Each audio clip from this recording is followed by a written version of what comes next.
Good morning. God be with you.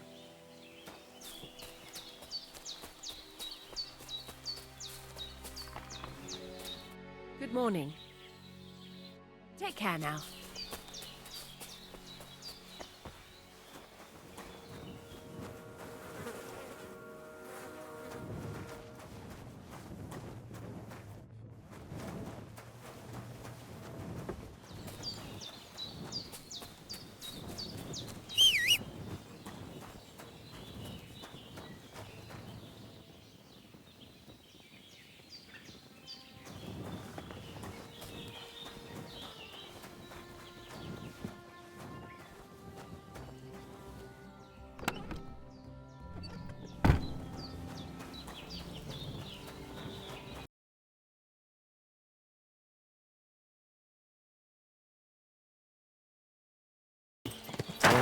Over in Midlobar?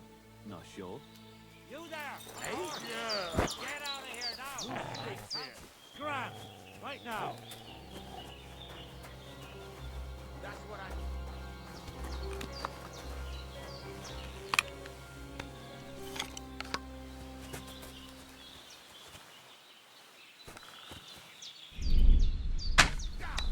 I'll help you! I'm gonna bash your face in! Attack!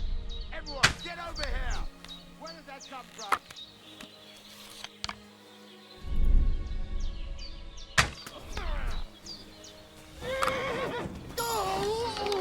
What caused them?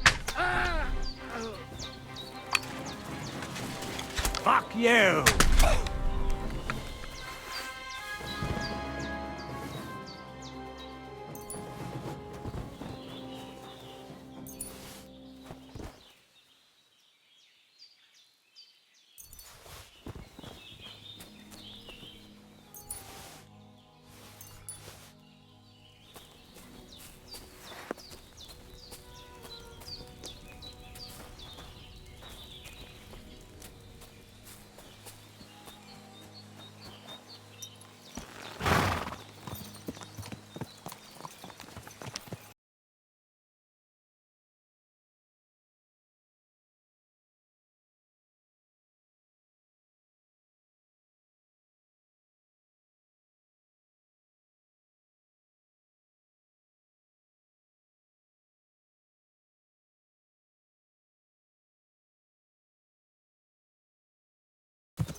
Whoa!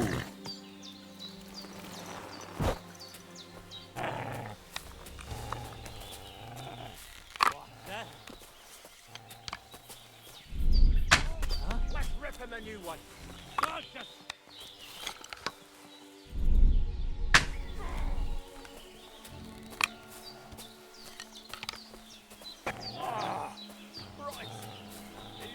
Christ! I'm bleeding!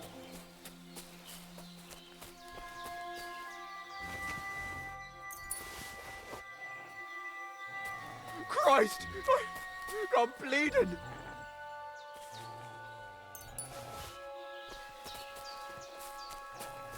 Those are our things from the camp. So Zizka's men had a camp here. I'm bleeding!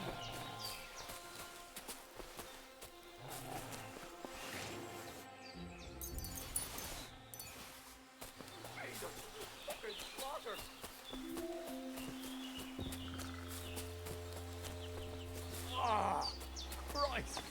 These cramp... Christ! I'm bleeding!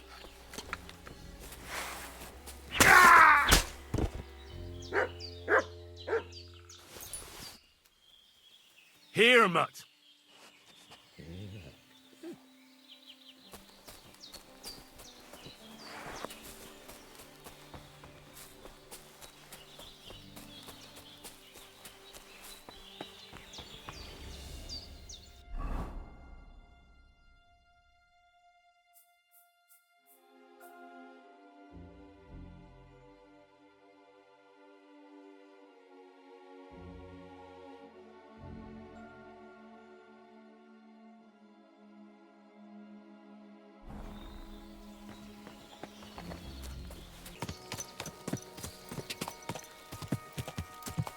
Go!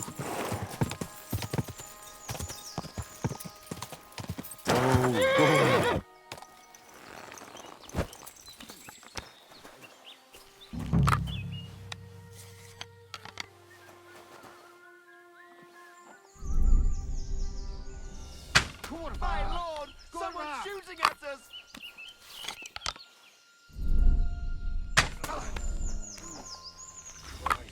These crabs are horrible.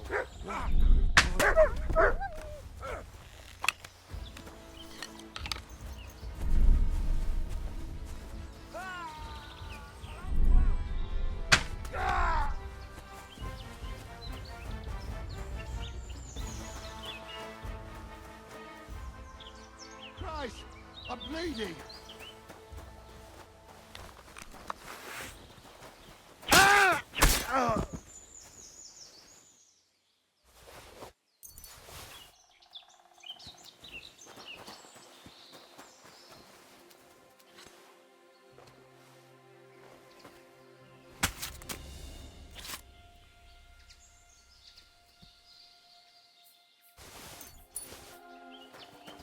Look what I have for you.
go!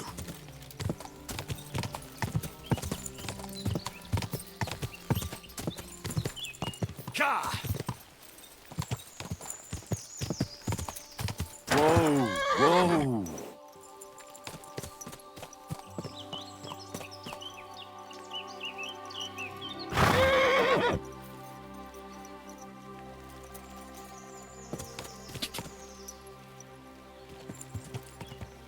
Whoa! Whoa!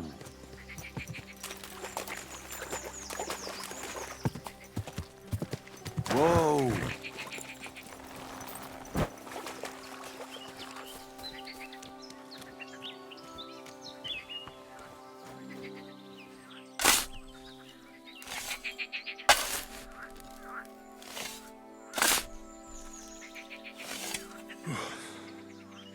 He's been lying here for ages.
God.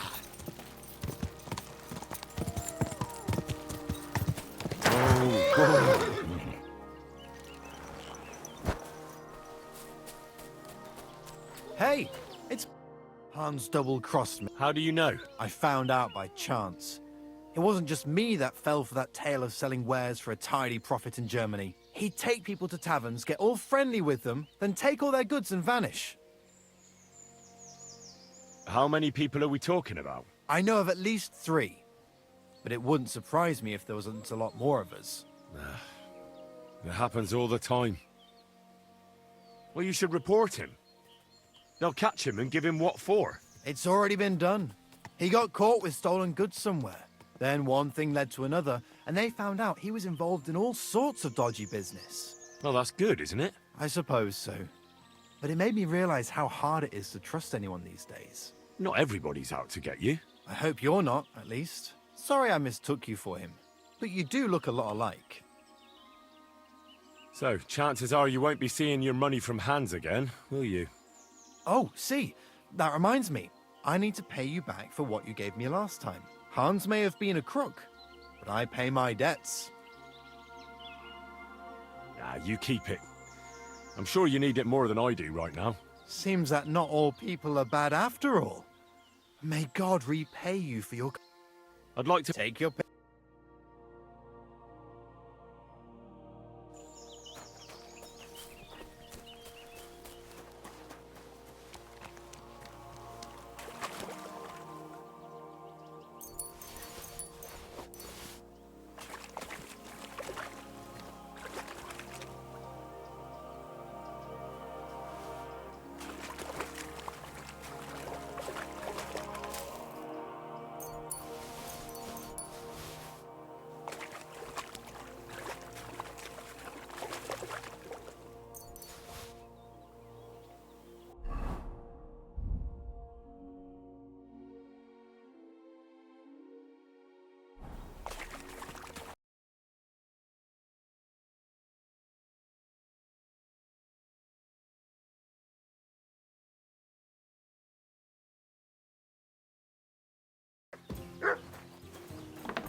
I apologize.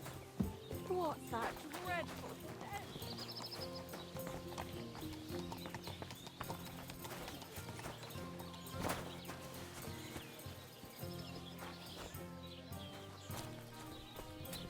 One beer.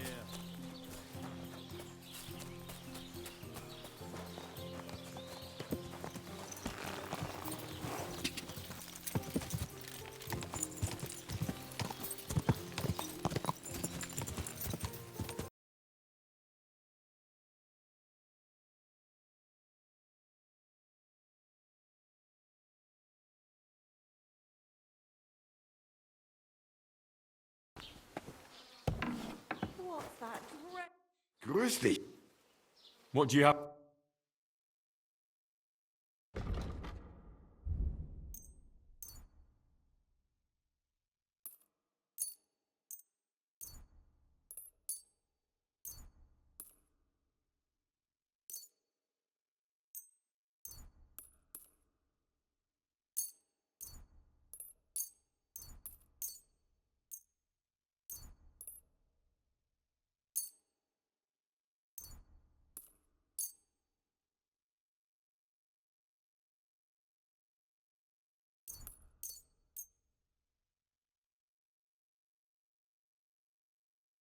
Let's talk about... Gut. Ja, finally. Danke und viel Glück für die Zukunft. What do you have?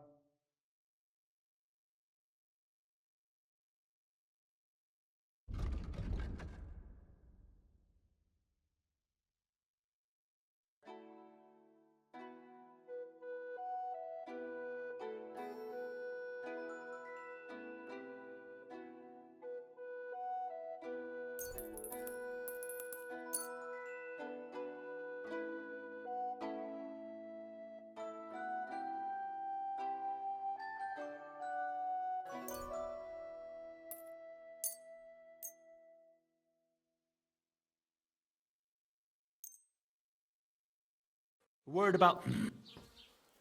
Sehr erkenne. Danke. Das war ein gutes Geschäft, Mann. You silly mutt. Here you go. Take it.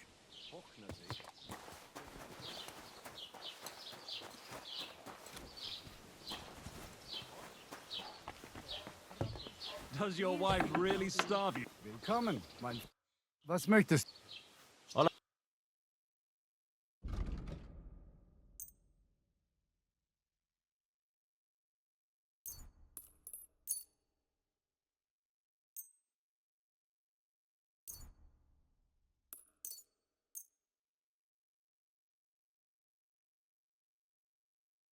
I'd like to do... How's this? That's... Yeah, finally. I was glad to be of help to you, good sir. What do you have?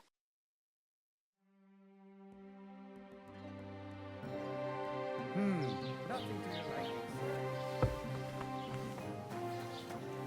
Good day to you. I know now how it is with the apparition you saw by the cross. Really? So tell me, who did I see at the cross? It still keeps me up at night. It was Conrad, an old friend of the hermit Ambrose, and a knight of the cross with the red star. Ambrose sent him to dig up his secret hiding place, and you surprised him there. I surprised him. I'm the one who almost dropped dead. Have you got any proof? So I know you haven't just made it all up. Ask the widow Margaret from the village here. She'll confirm everything. I know Margaret. So it wasn't a diabolical apparition. There's no devil here, and never was. This was nothing more than a dispute between their order and the bishop's inquisition. Thank God that's all there is to it.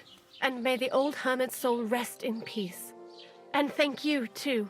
If you need anything from the apothecary, I'll put in a word with my husband. He's very good. And take this book. It might... Farewell, sir.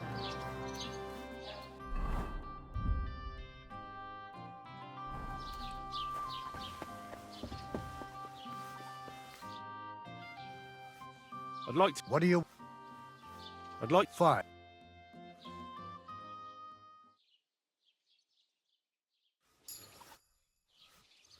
I'd like... What... I'd like to... All right.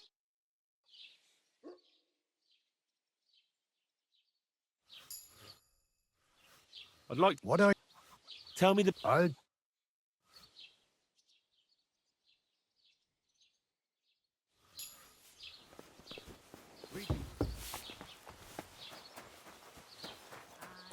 Good doggy.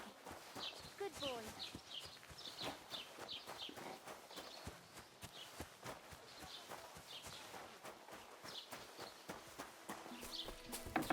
You shouldn't be hanging around here, friend. You dare, after what you did at my daughter's wedding? I apologise. I'm so sorry I ruined the wedding like that. So you should be. And you should apologise to my daughter Agnes, too. The poor girl's been down since the wedding. And it's all your fault. What's new in the... I was just visited by one of the local peasants. He said he found more fresh graves behind his field, just below the village, along the road to Nabokov. I've seen those. You talk like this isn't the first time. That we found someone buried here? Don't even ask. I've been digging up bodies ever since that bandit gang started running rampant. Most of them are von Burgo's men, and that's about it. That sounds interesting.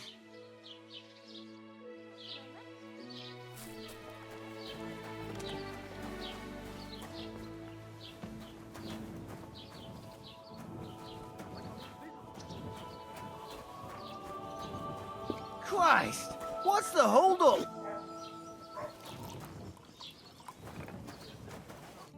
Greetings. What's the latest? Nothing, and I... Be your bullock when it's time to sow winter grains. I need to plough too, you know. What game? Nice. And do you I actually don't... Go and see. I have a bit... What game would you... I actually...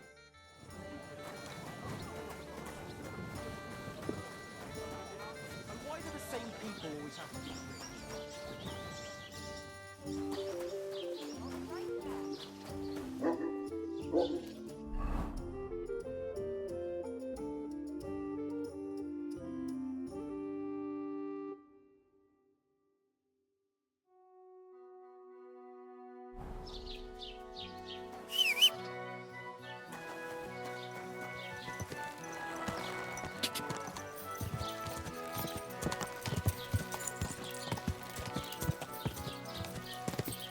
Go!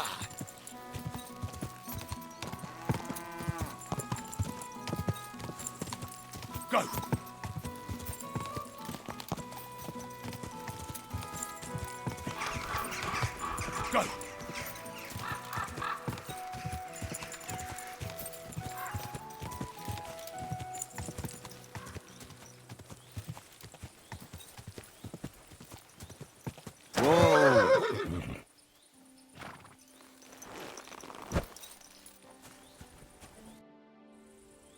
Are you a blacksmith? And you?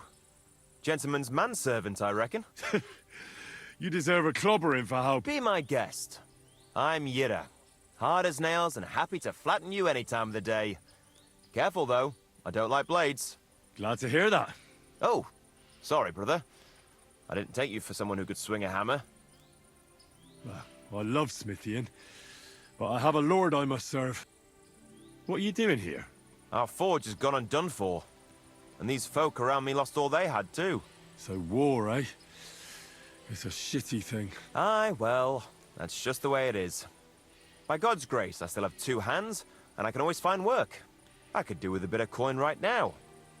Fancy having a rest. All right. Great! And I... So, Anyway, travel safe.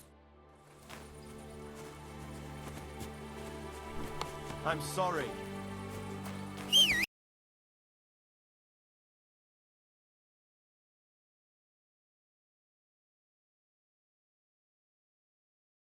Oh my god, this is killing me.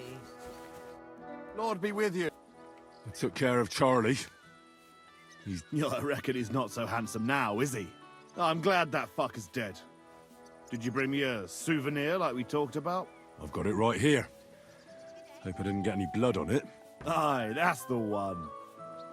Oh, that bastard really had good taste. But I don't plan on wearing it. Someone might mistake me for him and stab me in the back. How about a reward? Surely I've earned something. Believe me, I'd gladly give you something. If only old Samin wasn't such a miser.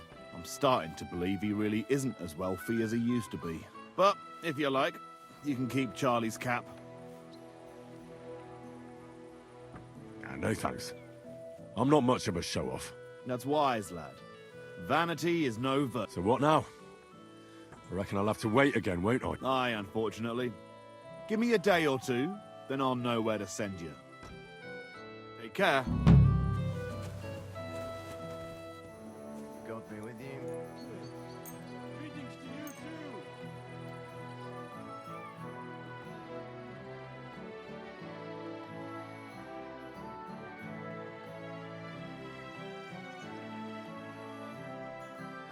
Blessings to you.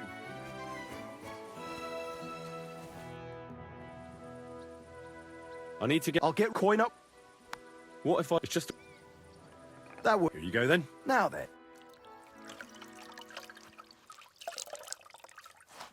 All finished. Those oogs gave me a hard time.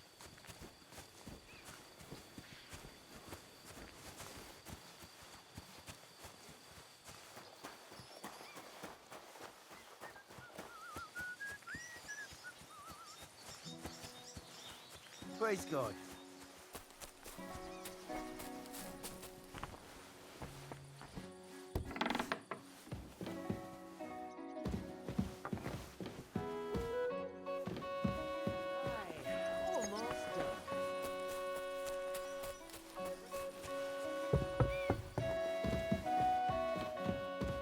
Lord be with you.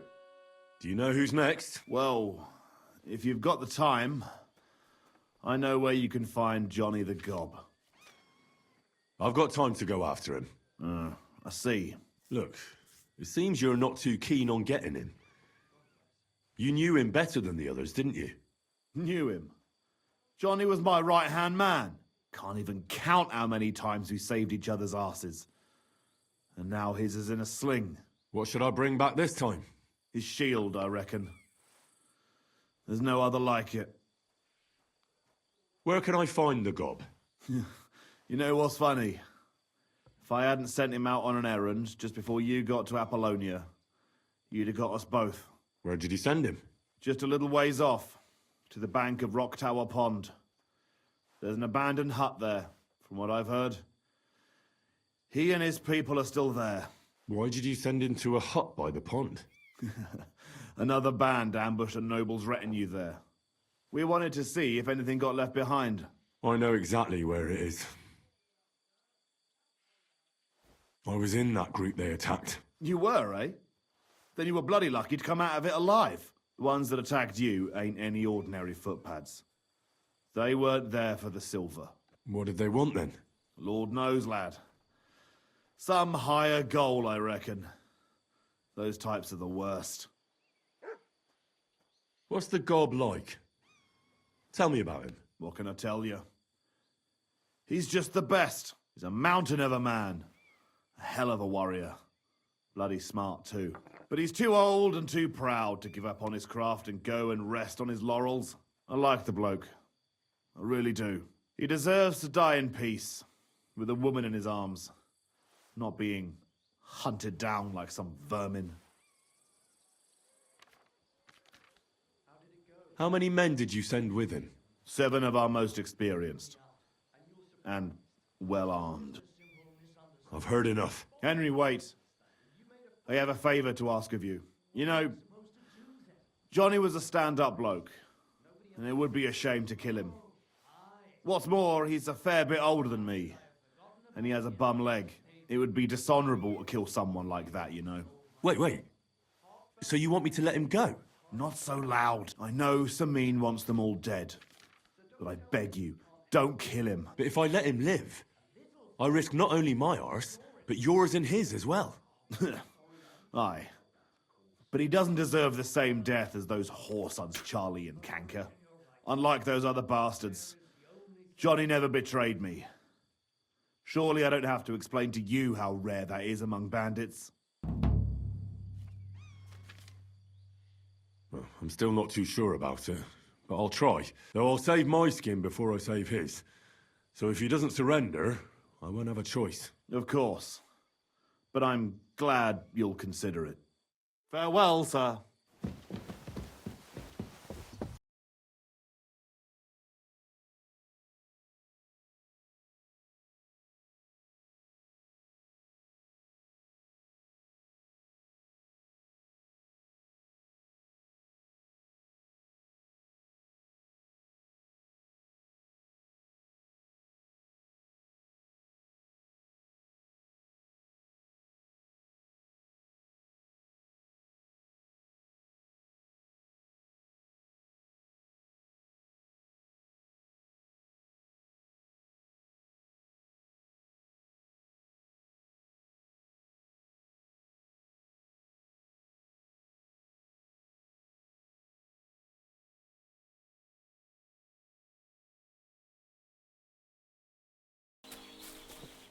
Lord be with you.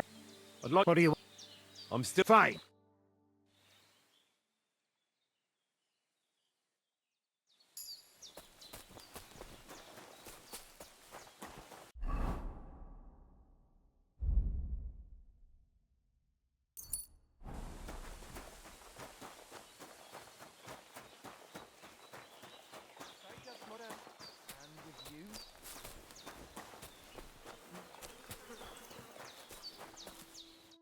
Yeah, you should...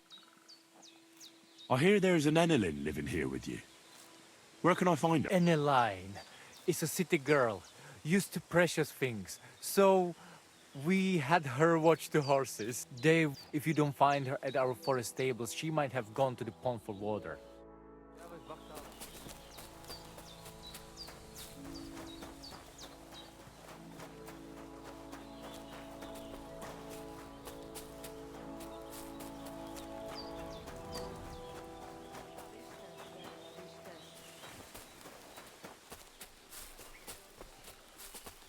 God be with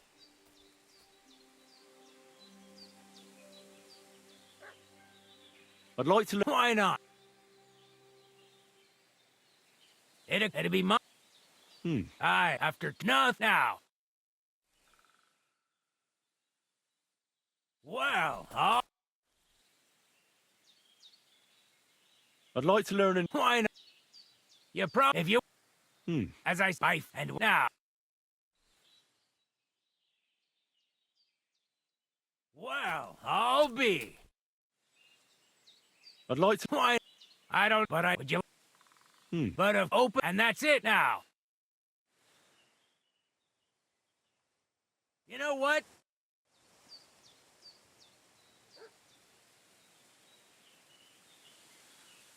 I challenge you... Good. Come.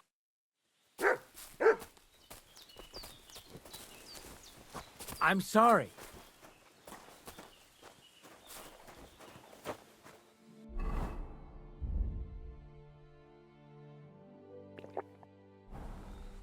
Shall we begin? Let's begin.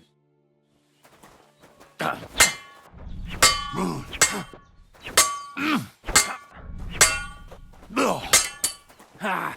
No chance. So, do you think I have what it takes? All right.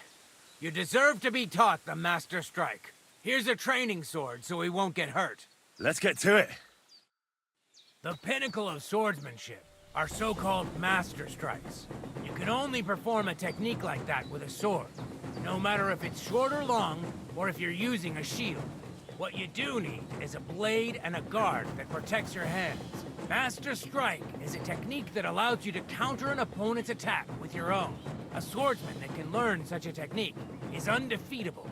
Let me show you. Attack me from the right.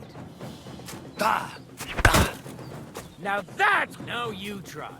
Master Strikes are what elevates the swords above other weapons, and there is no defense against them. You've learned how to parry your opponent's attack with a properly timed block, but this time, you attack instead of blocking. Timing and direction are everything. Hit your opponent at the right time and from the right angle. I'll attack slowly from above. You take up position with your sword below and strike against my attack. But enough talk.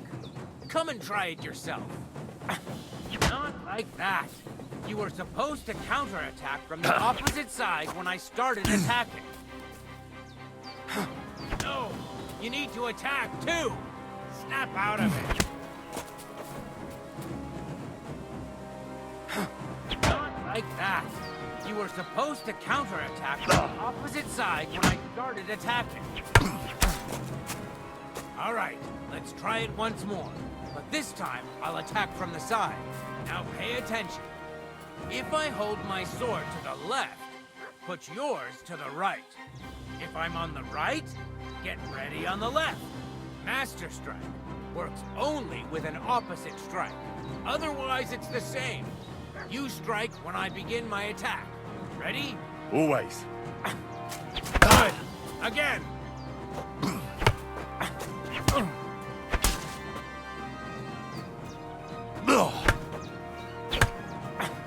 That's the way. You're getting the hang of it. Now let's try it for real. I'll fight you normal, and you have to pay attention to which direction I'm attacking from. Then attack from the opposite side. I understand. Let's start. You're getting the hang of it. Again. Beautiful. Try it again. Not like that. You were supposed to counterattack from the opposite side when I started attacking. Not like that. Don't defend. Attack me instead. Here's a few more tips. If your opponent knows how to perform a Master Strike, don't give them an opportunity to use it. Try not to attack from the opposite side. Now for the most important part. You can use a Master Strike to defend against an opponent's riposte. After a perfect block, your positions are always set. Your opponent knocks your sword to the left, then attacks with a riposte to the right. Until that point, you could only defend yourself with a perfect block. Now you can surprise your opponent with a Master Strike that he hasn't a hope of blocking. Understand? I think I understand. Good. That's all I can teach you. Now, it's up to you to learn how to use the Master Strike in combat. I'll do my best.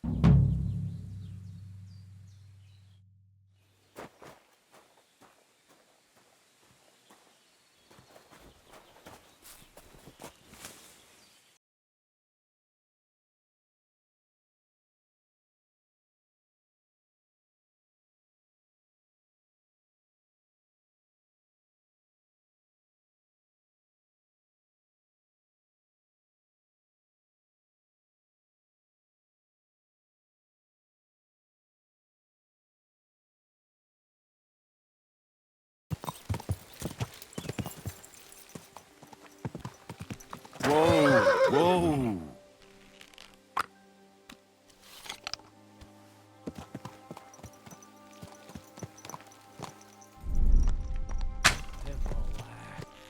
You've got to be kidding.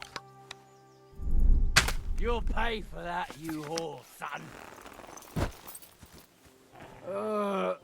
I know it is spoiled. I feel awful. You've got a lot to learn.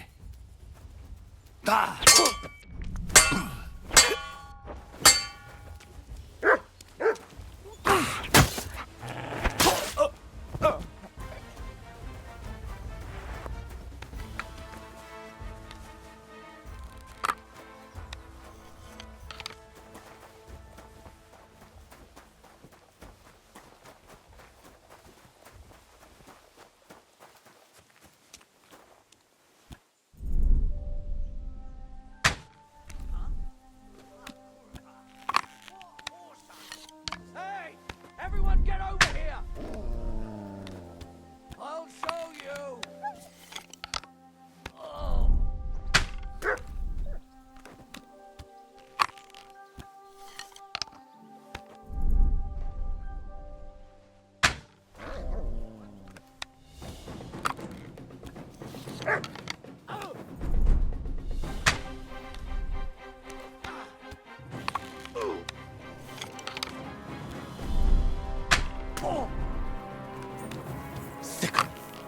I'll rip your ass open!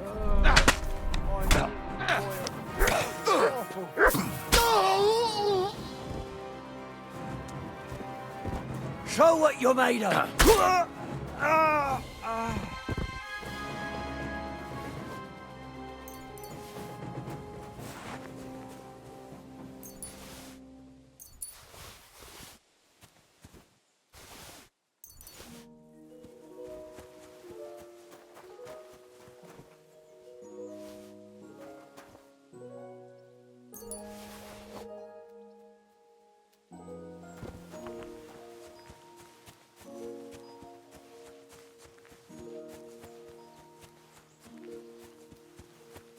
Now you're going to get it!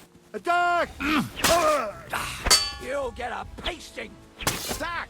Everyone, get over here!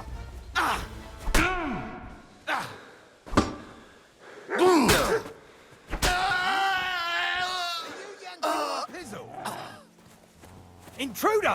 You're mine! Alert! Alert!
What happened?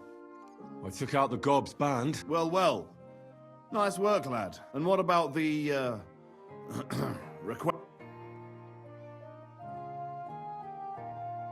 I'm sorry. I had no choice. It was either him or me. Did you at least make it quick? It was. Quick and clean. At least that. I don't need to hear any more. And what about the shield? I've got it. Aye. Who's the last one we need to catch? I saved the worst one for last. Casper. Only you'll have to wait a few days before I find him.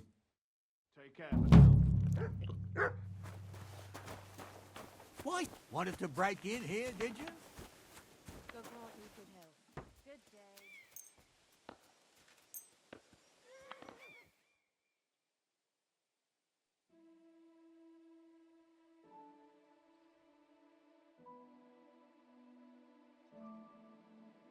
Praise be to Christ, sir. Greetings.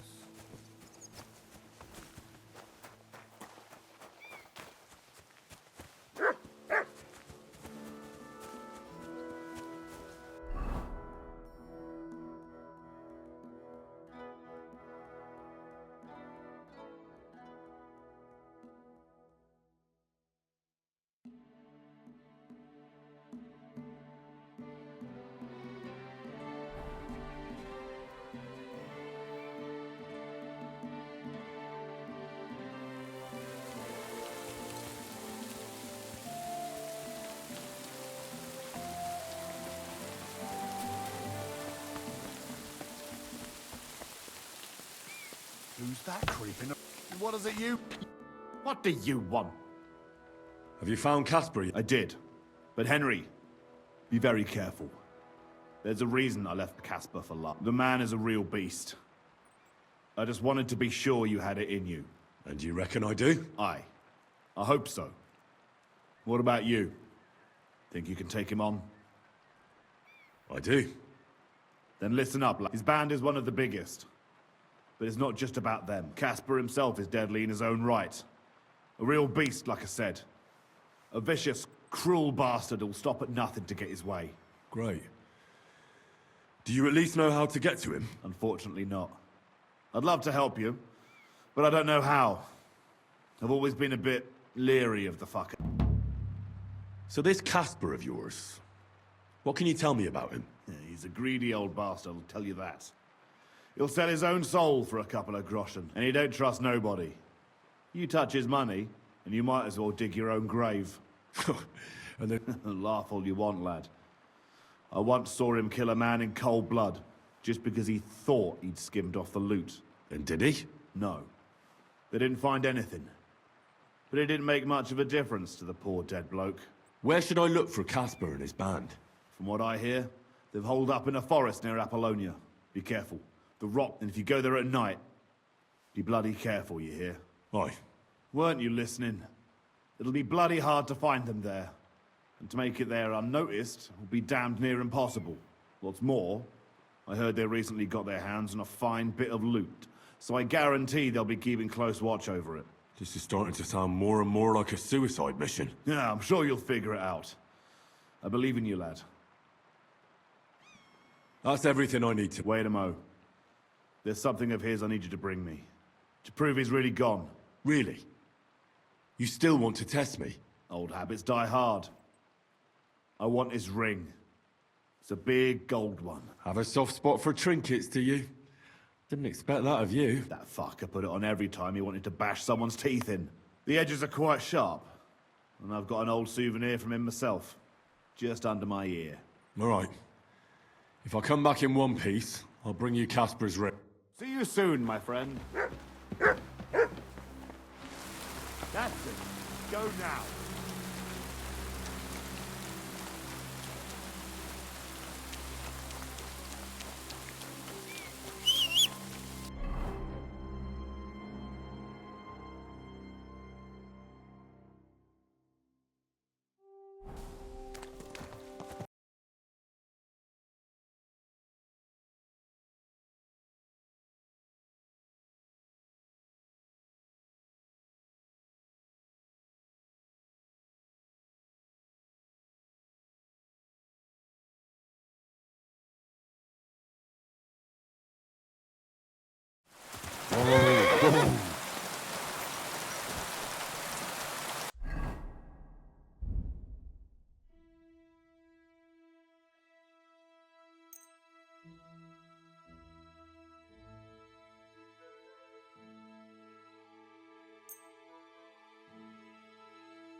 Peachy! Where did that come from? Oh, my stomach. I must...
Barging in.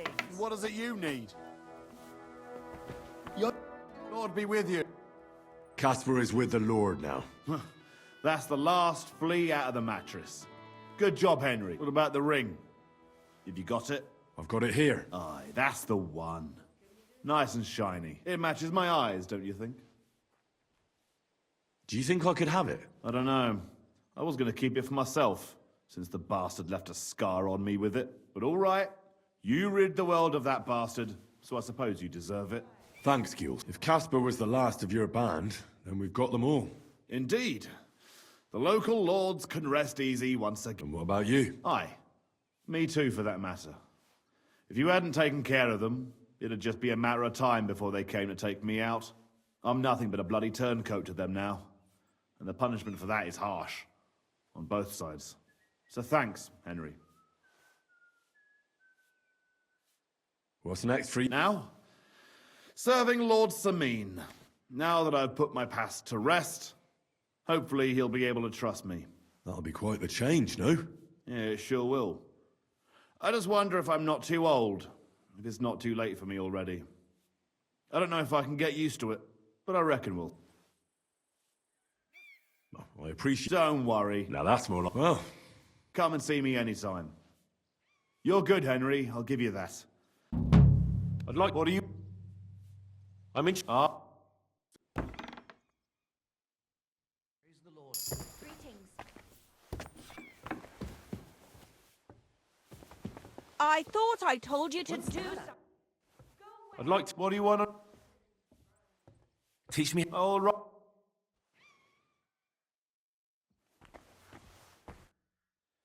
I'd like... What are you in? I'd like... What do you want? I'd like to...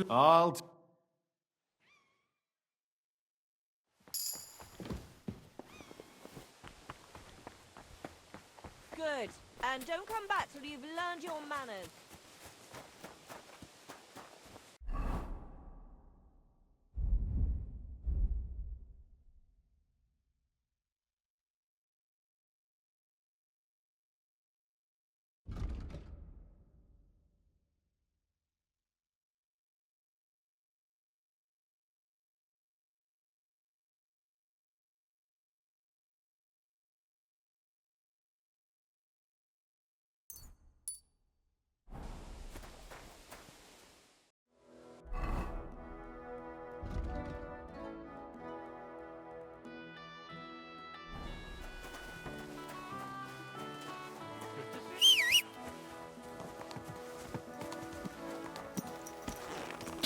God!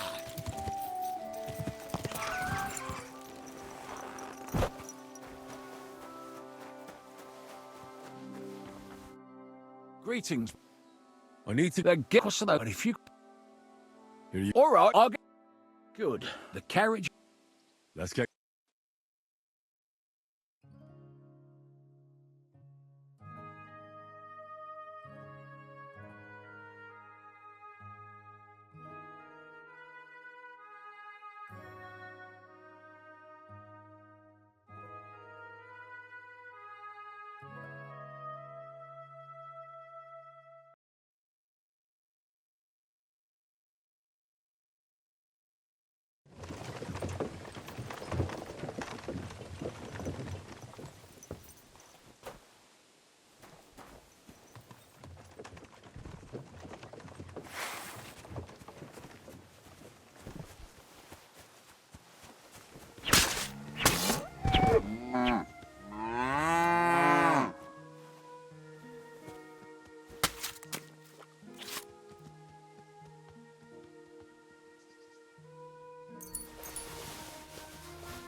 Look what I have for you.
Easy. Good horse.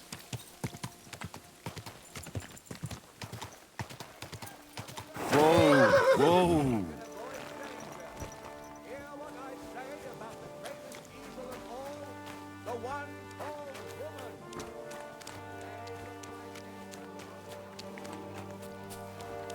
Greetings. Show me.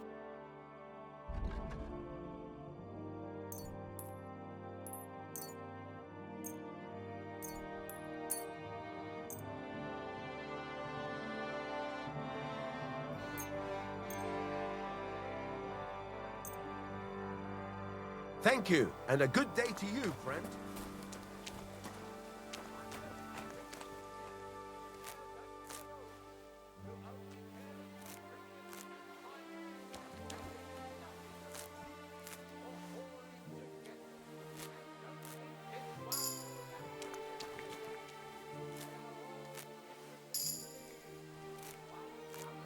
Oh, sucker! This damn back!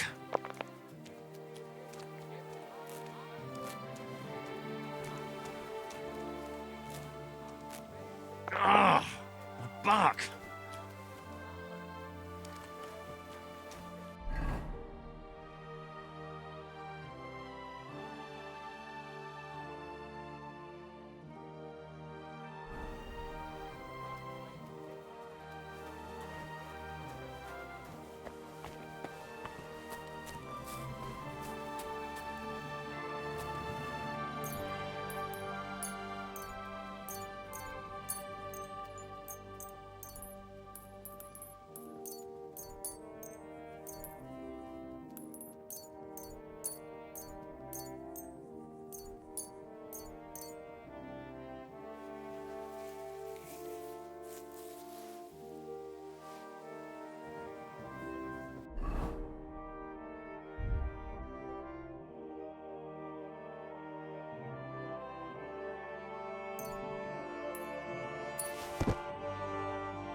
Nice and slow.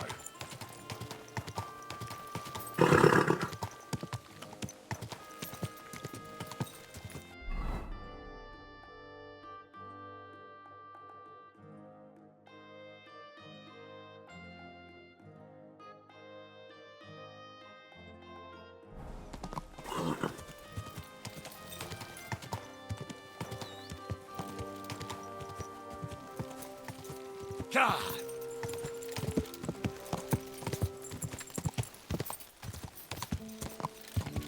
Go!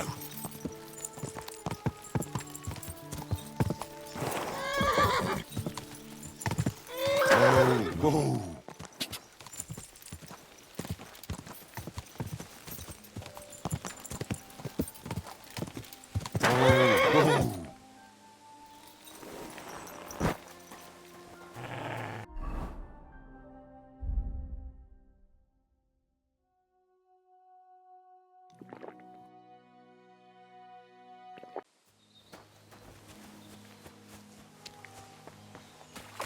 This is our place. You can let your guard down. I just want to talk to your commander. All right then. Hey, We'll be somewhere near the you camp there. entrance. This is You a better hope military Andrew's in the mood to encampment, talk. not And an don't keep him alehouse. too long. So No, you better have and no good shit, reason to be or here. you'll get what for. And I'll be glad to hear it. I came to talk to you. Hurry up then. I haven't got all day. Welcome to my humble encampment, lad. In the name of Sigismund, by the grace of God, King of Hungary and Croatia, tell me what you're doing here and what your intentions are. Sorry, I didn't catch your name. I'm the one asking the fucking questions. But lucky for you, I'm in a good mood, so I'll answer yours. Andrew Ramhead's the name. Mercenary commander, presently in the pay of King Sigismund. Our orders are to patrol the countryside against rebels and vermin, keep order, and guard the ways round here against bandits. Why do they call you Ramhead? I love telling this story. Once upon a time, I captured a wealthy nobleman, and as part of the ransom, I got a war hammer shaped like a ram's head. Exquisite work, and a fine weapon too. I took a shine to it right away. I've kept it on me ever since, and it's earned me the nickname Andrew Ramhead. So, try not to piss me off, or I'll have no choice but to show you how easily my ram smashes through skulls and plate armor. Well, I'm just wandering the land looking to make a groschen or two. By honest means, of course. Well, I can't help but wonder. We got ambushed by rebels a while back, and I reckon more of them are lurking around. That gang was headed by some Hensel bastard. What do you know about him? And who is this Hensel fella? As I say, a rebel, a troublemaker, and a fool. He thought he and his friends could kill us, 'cause they had a magic thunderstone. Wait, hang on. Did you say Thunderstone? Do you have it? No, but I'm sure my prisoner knows all about it.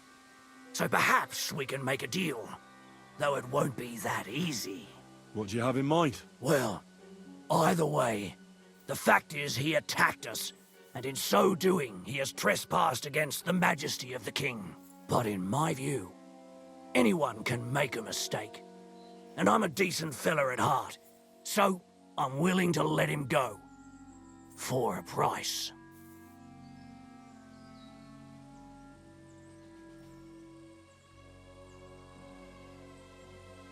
I'll pay his ransom, but I don't have enough coin on me right now. I'll fetch more coin and... Right. I'll take your word for it. You're probably the only...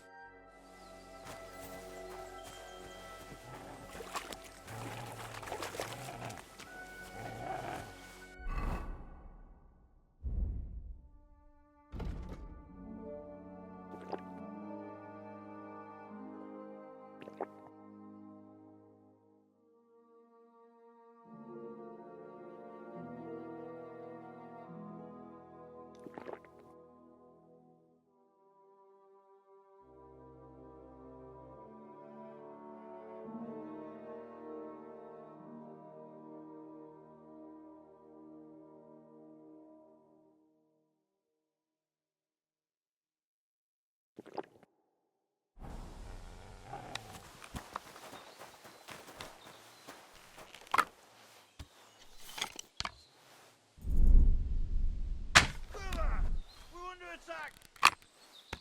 What fuck? You're in for an ass kicking, you piece. Ah!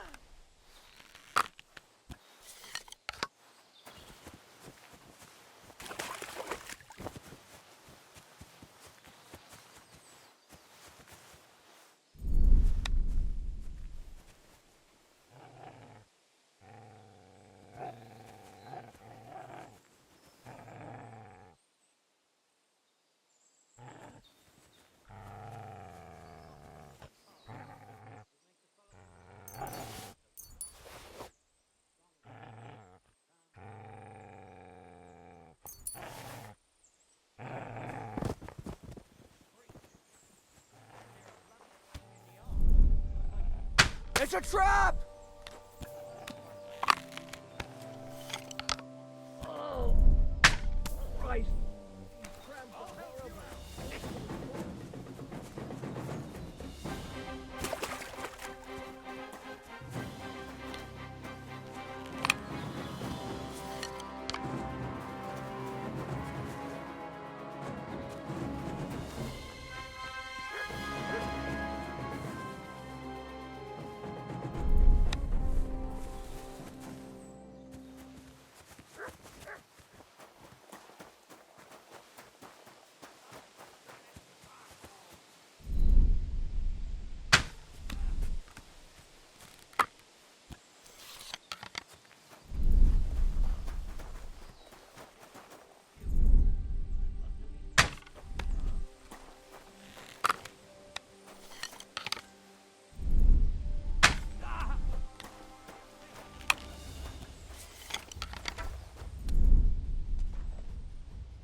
quick!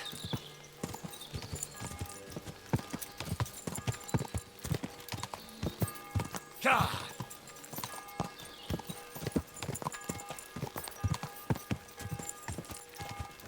Ka!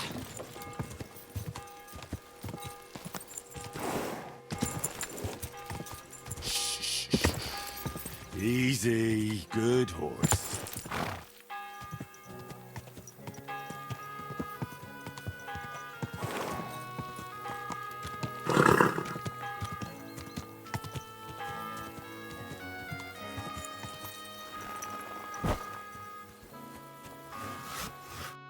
You alright? Yeah, but why on earth did you leave me tied up there? I'm sorry, I don't really know why. Fuck. Look, I'm really glad you pulled me out of Andrew's clutches. I don't even know why. It's just that you went about it really strangely, I have to say. How did you find me anyway? Actually, it was quite by chance. I was wandering the countryside and I noticed the soldiers. And since I don't think much of Sigismund's army, it just sort of happened. As I live and breathe. I'm a lucky fella. I'll say. And how come you ended up in their clutches? It's a complicated story. I'll be interested in hearing it. All right, then. I suppose you could say it all started when I took Tomlin's precious Thunderstone. Hang on. You've got Tomlin's Thunderstone? Well, not anymore, I haven't. Fuck me. That's exactly what I happen to need for a woman over Grundway. That's some fucking coincidence, to be sure. It can't have been chance, though. I bet that bloody stone is behind this. Well, I wouldn't be surprised. So if you don't have the stone, where is it? You won't be surprised to hear. Ramed snatched it from me when I was captured. He didn't believe it had any powers, but he has a nose for money. That's all that matters to him. From what I heard, he sold it in Sukdal to some farmer's wife, I think he said, Mlada or something. Well, from the edge of the village. Sakra. That stone really is cursed. Well, there's nothing for it. I'm off to Sukdal. I wish you happy hunting. Though if I were you, I'd forget about that stone. I'm still well, as you wish. Tell me the whole story from the beginning. Well, it just pissed us off how Andrew was always extorting and bullying everyone. And not just us. The local lord who did nothing about it. And everybody in the village kept grumbling, but nobody took any action. I knew about Tomlin's stone, and I thought that with its help, we'd have the edge on them. That we'd help the people in the village. And make a bit of a name for ourselves around here. So when he refused to give it to us, I borrowed it from him. Well, I was thinking we'd give it back as soon as we'd sorted Andrew out. I'm serious. I swear. And what about your expedition? Well, first, we scouted the place on the sly, and then waited for some of his men to go out on patrol. We armed ourselves as best we could, and made our move. From the top of that rock there. We were almost there, but then Stislav stumbled or something. Made a ruckus, and they spotted us. After that, everything happened so fast. I hollered and lunged at them. Peter was yelling something, so I thought he was behind me.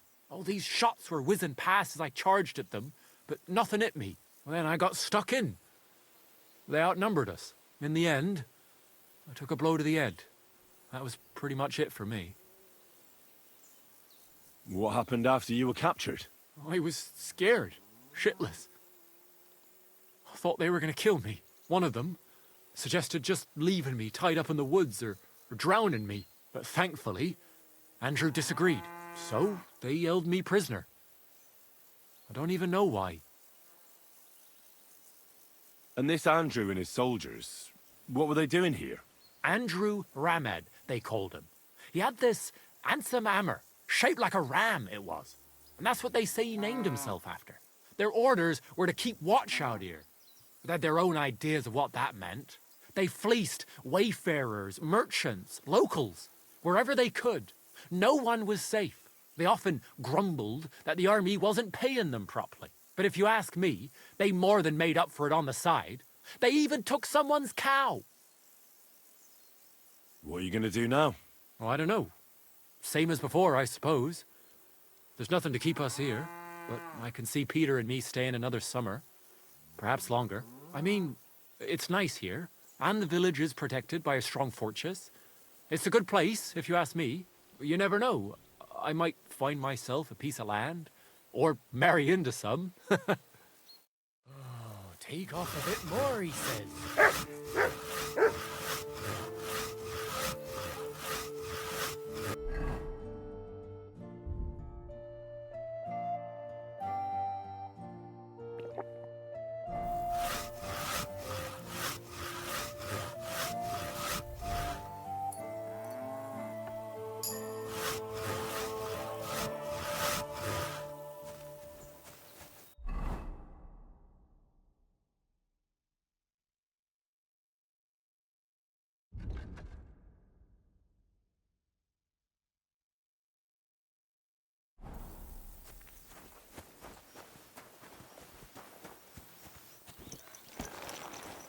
Easy, easy.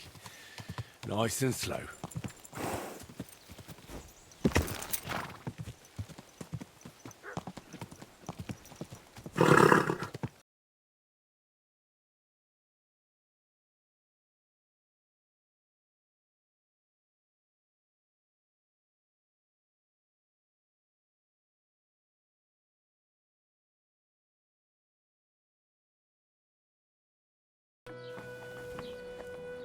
Greetings. I heard you bought a Thunderstone from Andrew Ramhead. Well, it is. What's it to you? Andrew Ramhead took it from Hensel from Rabors, who in turn stole it from Tomlin Brookhans down Horshan way. And? I don't know those people. Even if it's true, I knew nothing about it. I bought the stone fair and square, and for good money. My husband's gravely ill and nothing's helping. The stone is to heal him. And what ails your husband? Peter went to lie down one afternoon and he hasn't budged since. He's not eating, and he's barely talking to anyone. What's worse, soon after he took ill, a Minerva owl perched on the roof one evening. A Minerva owl? I assume that doesn't bode well, does it? No, not at all. An owl on your roof means death is closing in. That's why I need the stone. If it weren't for the stone, I'm sure Peter would be gone by now. I'm afraid the stone is unlikely to do him any good. It only brings bad luck. What? What are you talking about? You see, because it was stolen, there was a switch in its power. It no longer protects from misfortune. Quite the opposite, in fact. It's cursed. Toying with these things is playing with fire. I don't believe it. You made that curse up. I'm quite sure the stone will help Peter. Listen, we need to get that stone out of here. If you want, I'll take a look at your husband and see what I can do about his malady. And then I'm going to take that stone away from here. The longer it stays here, the more trouble it'll cause. I'll return it to its rightful owner, and that will lift the curse. Do you agree? All right. Fine. But just do something for Peter. And please hurry. With that owl and everything, I'm quite sure the Reaper's nearby. You'll find Peter in his room. All right. I'll take a look at him and see if there's anything I can do. It's usually a good idea to speak to others who are close to the sufferer. That may be able to explain a few things, especially if the patient himself isn't very communicative. Aha. I see you really have done this before. I'm starting to believe that stone really did draw you here. So, ask around on the farm if you need to. We'll all be at your service. Perfect. I'll get on with it. And I'd better check the whole room, just in case. Do whatever it takes to help Peter. Can you think of something that might help me heal him? Anything? I can't. I'm desperate myself. I've tried just about everything. Peter is just an ordinary cooper. We've lived here for years. We go to church. My husband doesn't travel outside the village often. This last time he had some business in Pechgau, near Kolin, but he came back empty-handed. Breathless and confused. He was fumbling around here for a few days, not doing his job, just spending time in his workshop. Lord knows what he was doing in there. Then he went to bed, and since then, he's just been lying there. He doesn't eat. Not even the potions are helping. He doesn't sleep a wink at night. At least, I don't think he does. If I stopped sleeping too, our homestead would fall apart. I'll ask him why he can't. Try that. He won't speak to me about anything. It's as if he was keeping secrets from me. Or maybe just protecting me from something. Take care.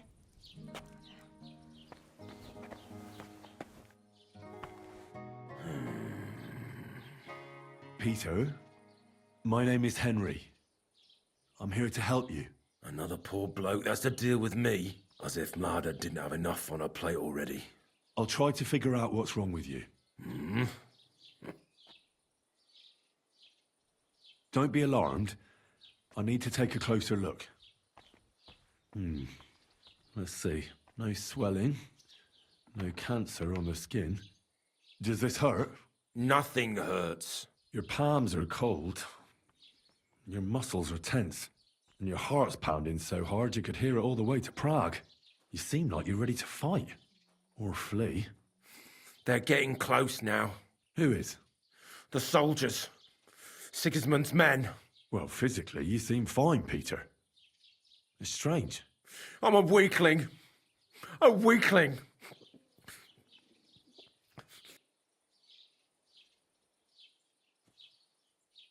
What are your nights like? Mlada said you don't sleep much. I just try to sleep during the day. But it's not much better. Well, it's certainly no fever or pain that's ailing you. I assume it's dark thoughts that keep you up at night. I can't fall asleep. Because of all the noblemen who keep coming to Lord Pisek's fortress. I'm always hearing hoofbeats. And they startle me. So Lord Pisek likes to host nobles at his fortress? What's so unusual about that? And what do you think they're doing here, eh? Preparing for war. That's what. If Lord Pisek was about to go to war, he'd be gathering a lot more men here than a couple of nobles. Folk ought to be scared to leave the village. Mezoles is gone. And when I saw Opatovitz, Suchtol is next. I'm sure of it. I'll examine you. Just by pale skin, dark circles under the eyes, a downcast expression on the face. I don't see any bruises. A few calluses and cuts on the hands. Nothing unusual for a craftsman after a hard day in the workshop. I told you. Irritability.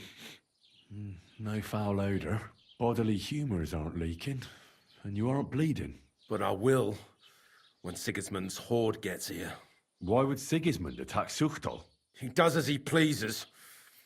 You have no idea how many villages he's plundered already. I reckon attacking a village protected by a fortress is the last thing Sigismund would want to do now.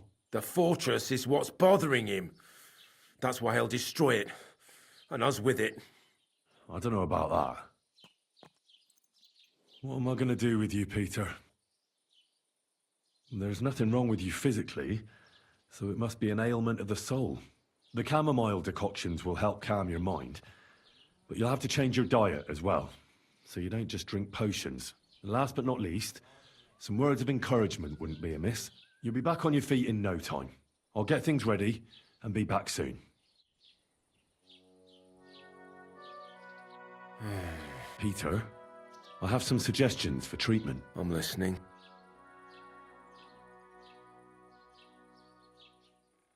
You should drink the chamomile decoction.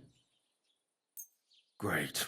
And this one will help you sleep. Once your body gets used to sleeping at night and staying awake during the day, you'll feel much better. You'll see. Proper sleep will chase away the gloom. And if restlessness tries to take hold of you again, your body will have the strength to fight it. Every morning you'll be stronger and stronger until you're able to work again. We'll see about that.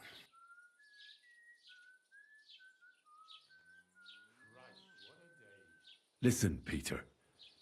I know you're worried about the army that's set up camp over the hill. That's why I'd like to tell you something from the heart. If you're scared of Sigismund's soldiers, trust me when I tell you. When you're caught between a rock and a hard place, there's no shame in running. It doesn't make you a coward. On the contrary, you're smart enough to realize there's nothing you can do. You can always come back later when you have the advantage and deal a bigger blow to the enemy. I just want Mlada to be safe. Then keep reminding yourself of that. Look at me, a blacksmith's son. Why do you think I am who I am now? because I realised I'd be of no help to my friends and family if I die for some foolish sense of honour. You're right. I can't leave Mlada in this alone. Don't be afraid to see the bigger picture, even of the things you're worried about right now. You need to start eating again, even if you don't have an appetite. First, ask Mlada to get you some honey and add it to your gruel. You think some honey is gonna save me? It'll give you stamina without irritating your stomach, first of all. But you have to admit Mother Nature has it well thought out. Where bloodwort helps with bleeding and feverfew with fevers, honey coats your humours so that they can't get out of balance so easily. Any melancholia wanting to take hold of you would have to make its way through thick honey, so it could hardly get from your stomach to your head. Soon you'll be as busy as a bee again, and getting on swimmingly. Which brings me to my next piece of advice. Start eating fish more regularly. Some nice fatty ones, ideally. Fat in the belly will surely stop gloom from getting through.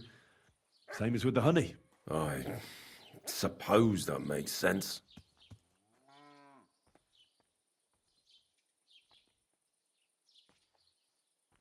A bit of prayer, won't it? Lord, for you have laid, unless I beg of you, O Lord. Amen. Well then, I've tried my best, and I hope it's helped at least a little.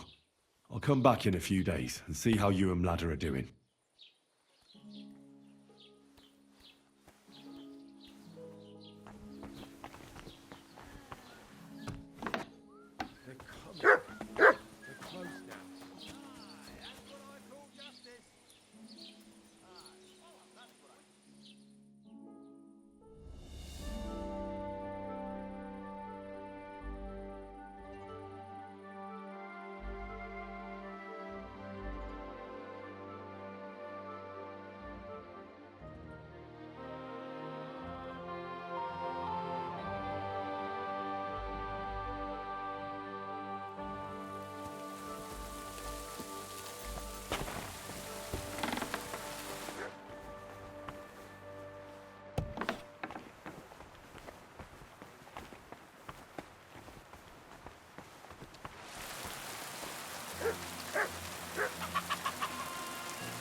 How is Peter? Henry, it helped.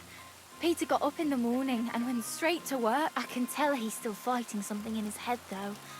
He looks fearfully to the horizon. But hopefully things will get better with time. It won't go away as quickly as it came. But we'll get through it somehow. Just keep giving him hope. I will. You can count on it. I'm glad I could help. But don't forget our deal. The Thunderstone is mine. But the stone helped, Peter. We need it. And I'll never be able to afford another one. It'll protect our homestead.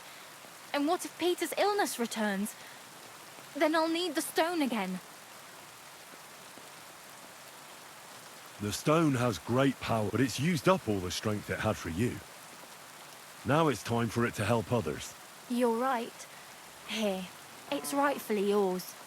It's hard to give it up, knowing how much I spent on it. That's why I can't give you anything else as a reward right now. But believe me, I'll spread the word of how you helped us around the village. Thank you. That's good enough for me. Take care. Dig in, girls, dig in. Otherwise you won't even make a good soup.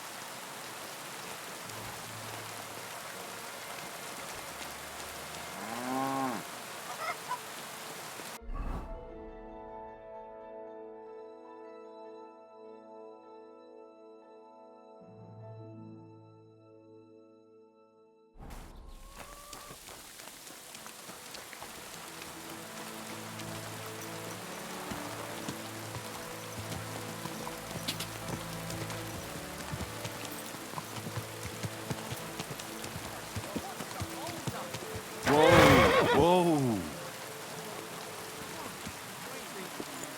My God, what's taking so long? Greeting. I have a bit... What I actually... I hope, lady... Good day to you. How... What? I actually... One.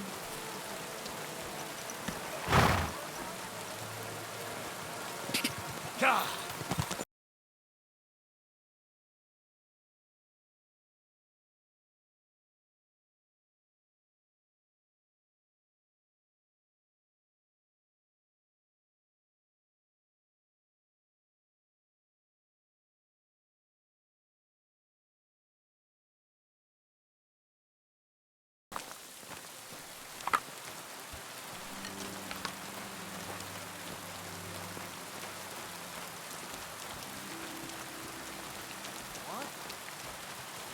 You fucked up now, asshole!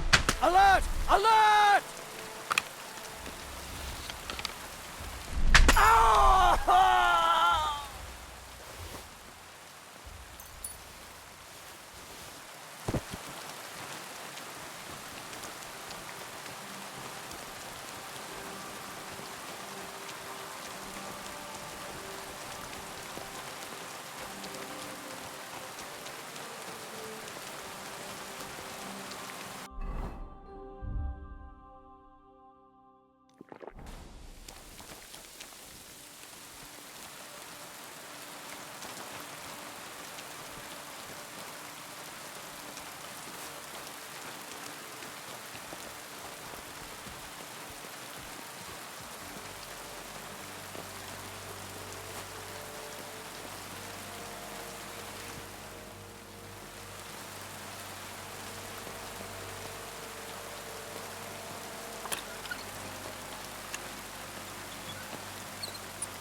Intruder!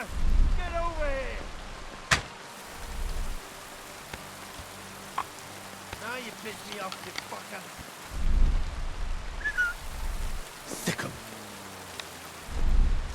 Oh, I knew it was spoiled.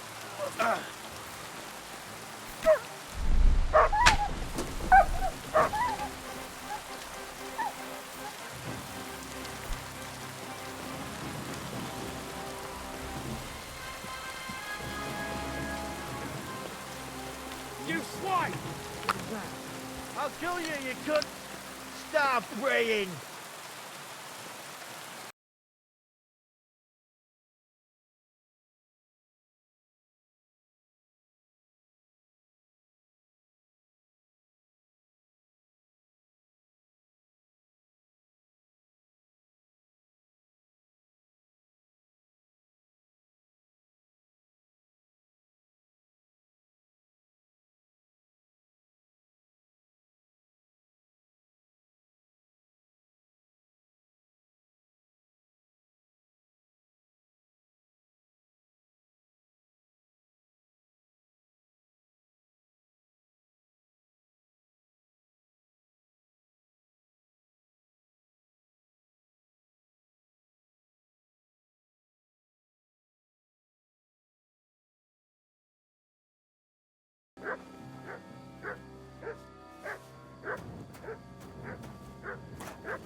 Go!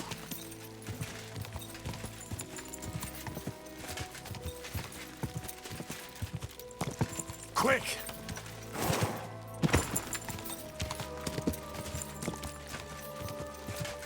Ka!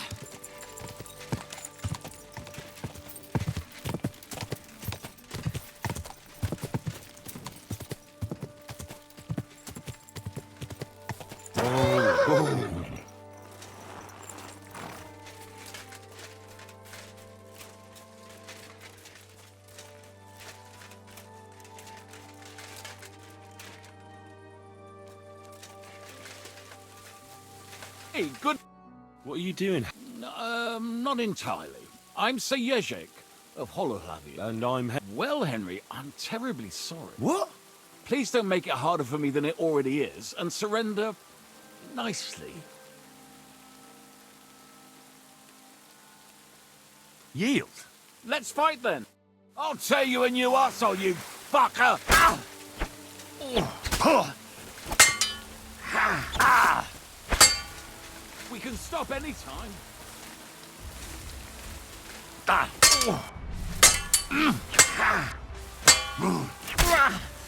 Mercy, leave me be! All right.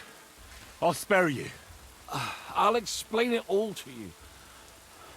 I was just after your coin. I really need it. And does that give you the right to steal? No, I realise that. I'd rather the ground swallowed me up for shame. To take to robbing in the twilight of my life.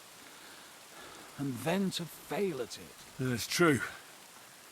This ambush of yours wasn't much of a success. What you were shouting at me sounded more like rather rude begging for alms. And what was I supposed to... Your money or your life? That usually does the trick. But I don't want to take your life. I just want money. Can't you find some fucking other way to earn coin? You said you're a knight, right? So go and serve some lord. I'd have to get my horse and armor back first. Without them, I'm useless as a knight.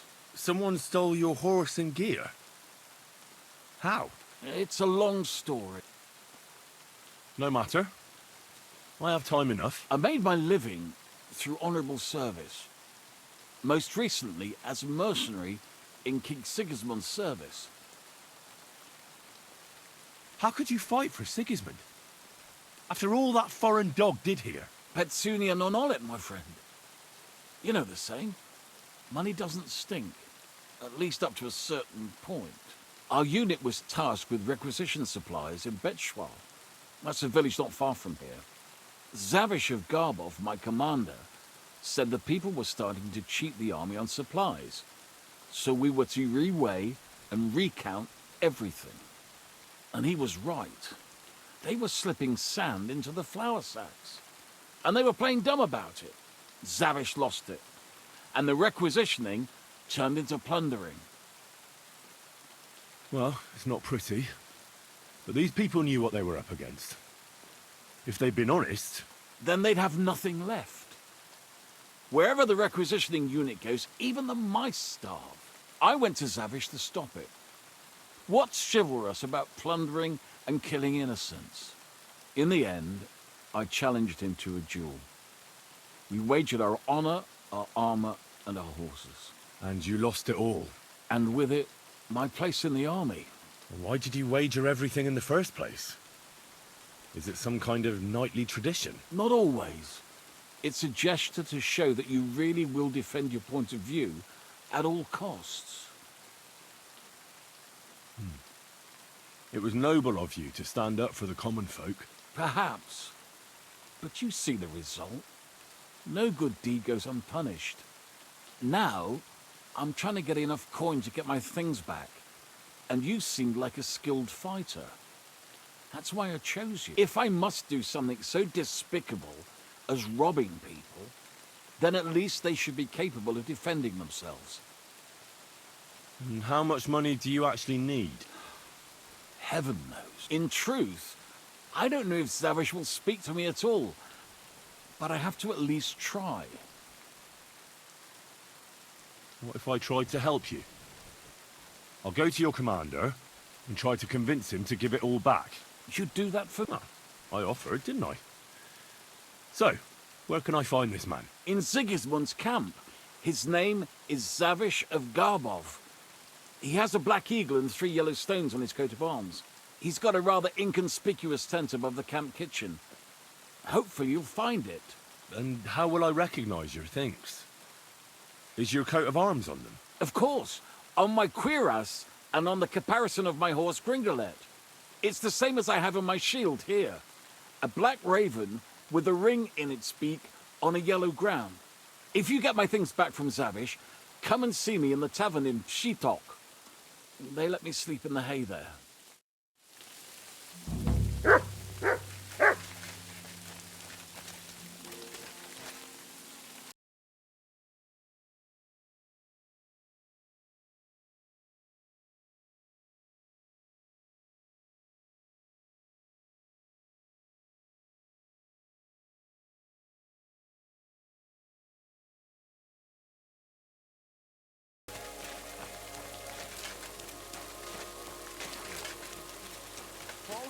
Out there without fixing props. I don't have time to discuss it with Paul.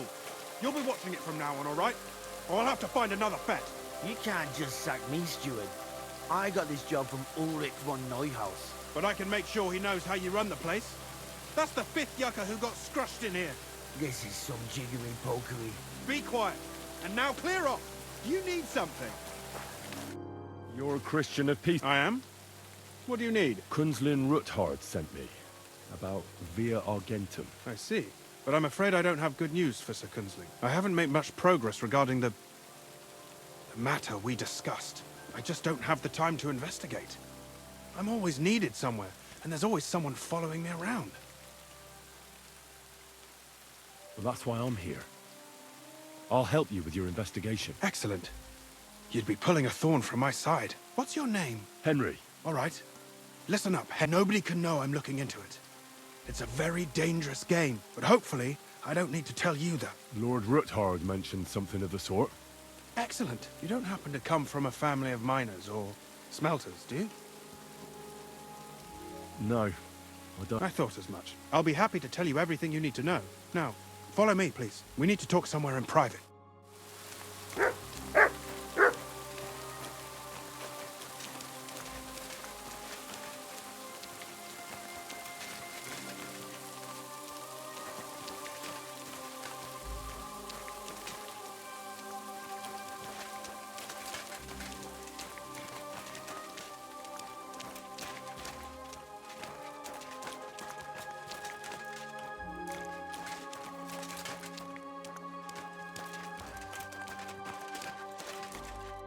Where should I start looking?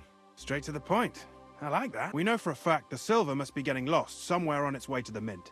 That means it would be best to discreetly inspect all operations and find out where the problem is. First of all, you should ask miners from every shift how many corves they mine in a day. After that, we'll compare the numbers to the mine record books and see. But the yields aren't the same every day, right? True. That's why we have to focus on one particular day. For example, the other day, on the Feast of St. Petronilla, Foreman Fett was beaming and bragging to me about how much it helped. Mined out. Couldn't I just ask Fett? Fett's job is to count the corves and write the amount down in the mine book. He won't tell you any other number. We're interested in what the miners themselves have to say. They've no reason to hide anything. Nevertheless, the miners are a strange bunch. They might not be very forthcoming at first, and they have an odd way of speaking. Like calling each other Sonny, however old they are. But you'll hear for yourself. You should pretend to be really interested in them, and maybe they'll open up to you. You could be a scholar writing a treatise on silver mining. Or perhaps a nobleman interested in buying a mine. Or just say I'm your distant uncle who's initiating you into the ins and outs of my job. It's up to you.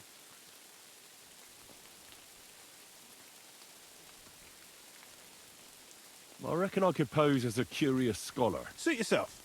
Just don't change your story so you don't arouse suspicion. But to the point, each day 3 shifts work in the shaft. Each has its foreman, or gaffer, as they say. The first shift is led by Frank, the second by Paul, and the third by Samko. You'll have to ask each one of them how many corves they mine. Samko's hewers should be off work now. You'll find the other 2 shifts in the mine. Take this, so the guards will let you in. It's a letter of safe conduct bearing my seal, allowing you free movement within the mine. And what are you going to do? I'll return to the estate to do my job. What else? I reckon they must be wondering where I am by now. Once you find out how many corves the 3 shifts mined on the Feast of St. Petronilla, return to me. We'll compare that number to the entry in the mine book. And don't forget, don't draw attention. By the way, I've had the honor of meeting your brother, Peter. Well, well. Small world. He was a great help to us at Sukhdol. Even though we had some disagreements, I respect him for everything he succeeded in doing. If it weren't for him, I'd never have been able to do what I do.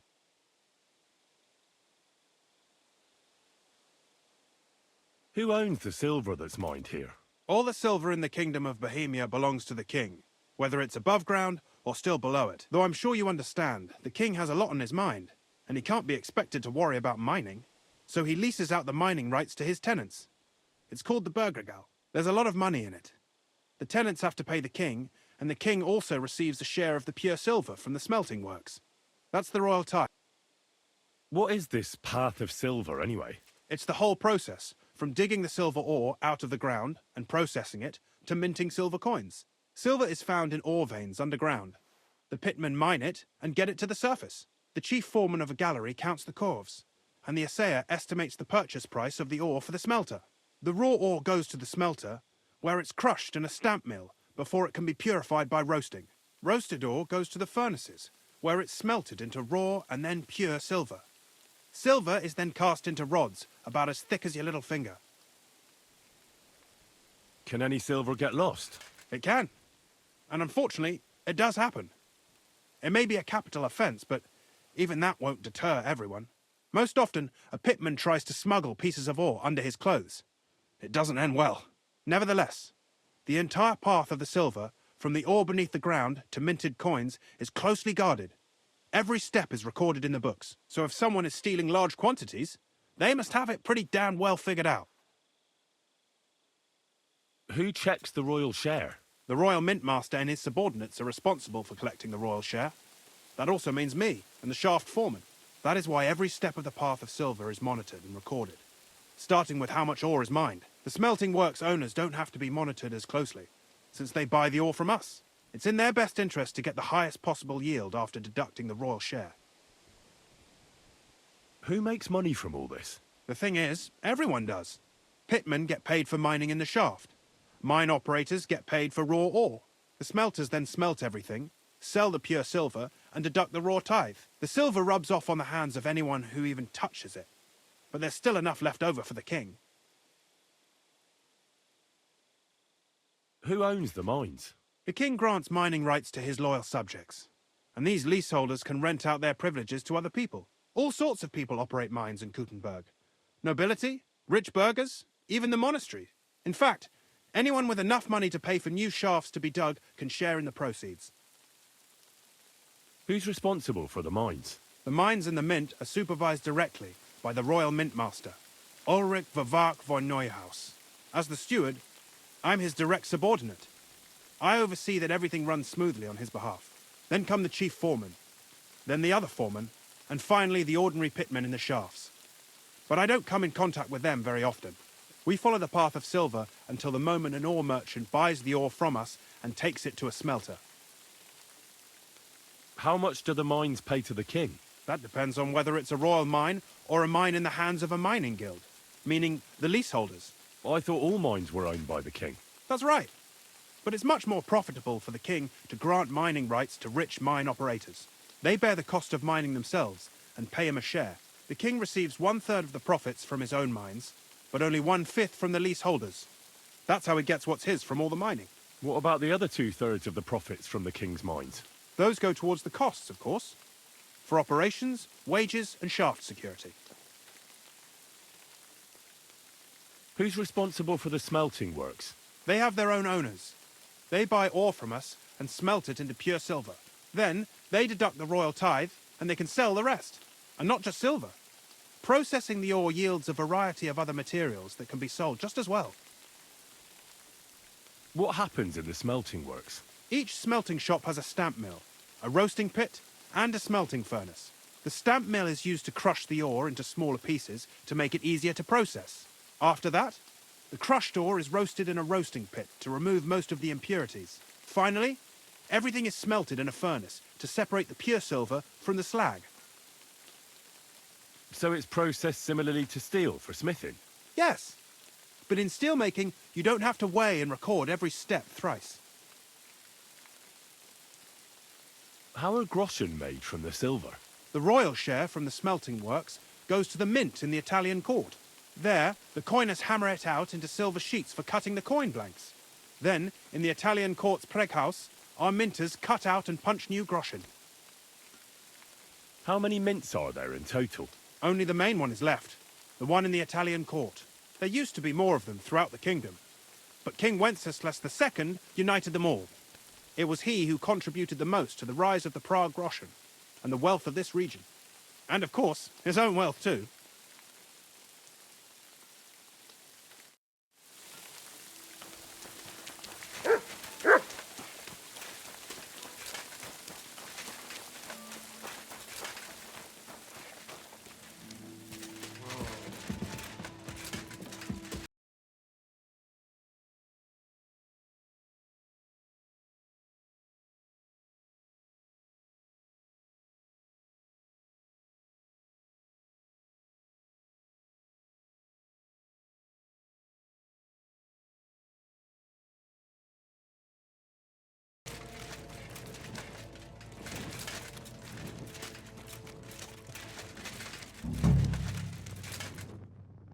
Are you Foreman? Hey! You walk like a ghost, kidder. You gave me a bit of a fright there. Hold on. I don't know ye. Who are you? And what are you doing so deep in the... My name's Henry. Sir Christian sent me. I'm a student at the university in Prague, and I'm writing a thesis on the life and lot of miners. Are you praying? The day before the feast of St. Petronilla, a kidder was hawking here. Young jaybird, a young'un, still wet behind the ears. We dinged the berg, set it ablaze, all good.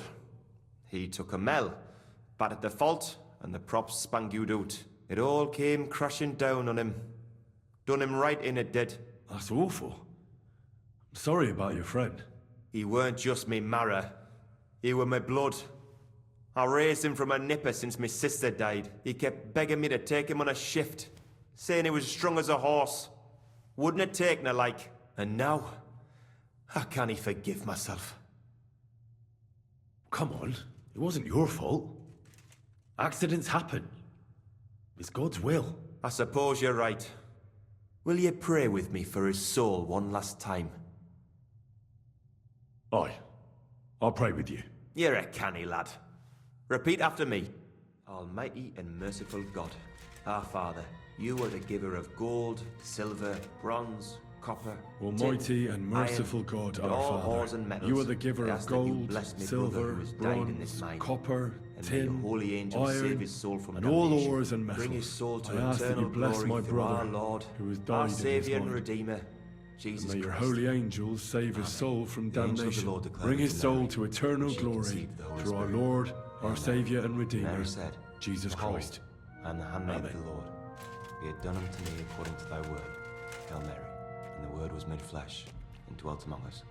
So, are you going to answer me now? Aye. Thanks for praying with me. Ask about out. What is the work of a miner about? What it's about? It's about hewing the face and hauling the ore to the bank in coves. Over and over again. Proper graft, that. Can be real dodgy, mind.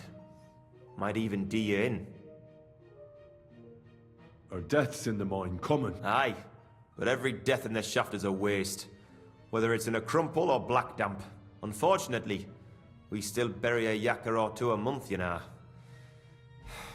That's life like. How is the ore mined? First, we have to survey the shaft and find ore. Then the place gets scored and set ablaze. We set up timber around. The hewers take their tools and start dinging rock and hewing ore. Nothing to it. How much do you make doing this? Depends on how much we hawk. How hard the rock is, how much ore's in it. It's not really worth it though. Half a grosh and a corf isn't much of a fight. So how many corvs did you mine, say, on the Feast of St. Petronilla? That weren't a good day. Nobody was in the mood for ganning on after what happened to Jaybird. But even so, we managed to hawk 30 corvs. That's all I need to know.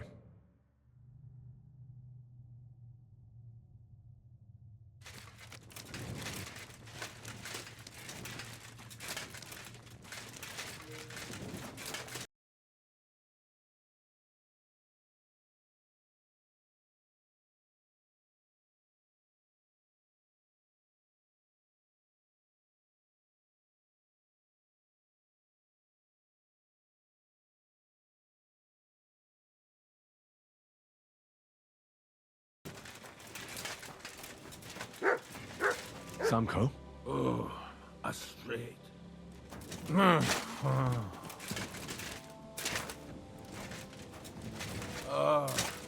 Father! Aye?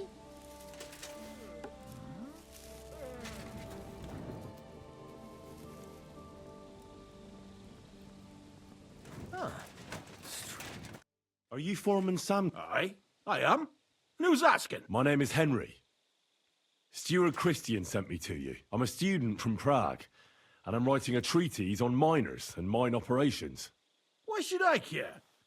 Didn't you see we're off graft? Sir Christian told me to ask about anything that interests me, and that you'll tell me. Ah, Sonny, I'm so tired. I haven't even got the strength for gabbing. I wouldn't mind having a game of dice, but minus rules. Then I'll tell you everything. What'd you say? All right, let's do it. See? Kidder. There's a first time for everything.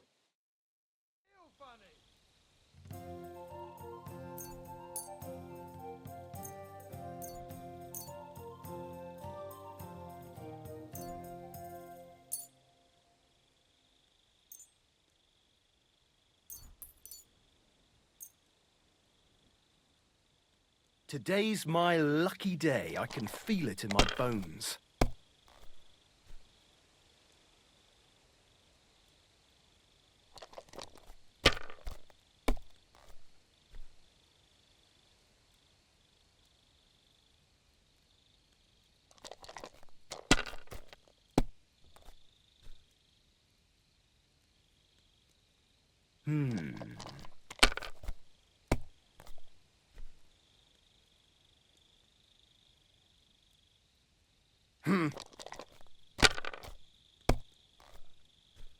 Oh, no!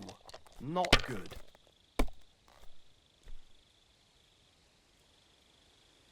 Jesus Christ be praised. Good game, friend. Great game, Sonny. Now will you tell me what I want to know? Aye, ask away. How do you mine ore? Either we're on hard rock, and then no one's hewing shit, or we're hewing something soft, and then it goes grand. Only then there's not much silver in the ore, and you've got to smelt the shit out of it. What is the work of a miner about? Aye, that's a good question, Mara. Mostly about oaking. Any yakker'll tell you that. But proper rest is even more important than graft. You're as weak as a midgie without it. So how do you rest? Depends. Some have a kip, some a swally, some go whoring. As for me, I play dice. How much do you make doing this? Don't even get me started. The chink's bad, and it's getting worse. Half a grosh and a cough is no. How many corvs did you mine on, say, the Feast of St. Petronilla? I can tell you exactly. All the yakkers were working, and we were getting along nicely. We managed to hawk 34 corvs, without skimping on hame time. First time in ages, that was. That's all I need to know. If you need aught else, feel free to drop by.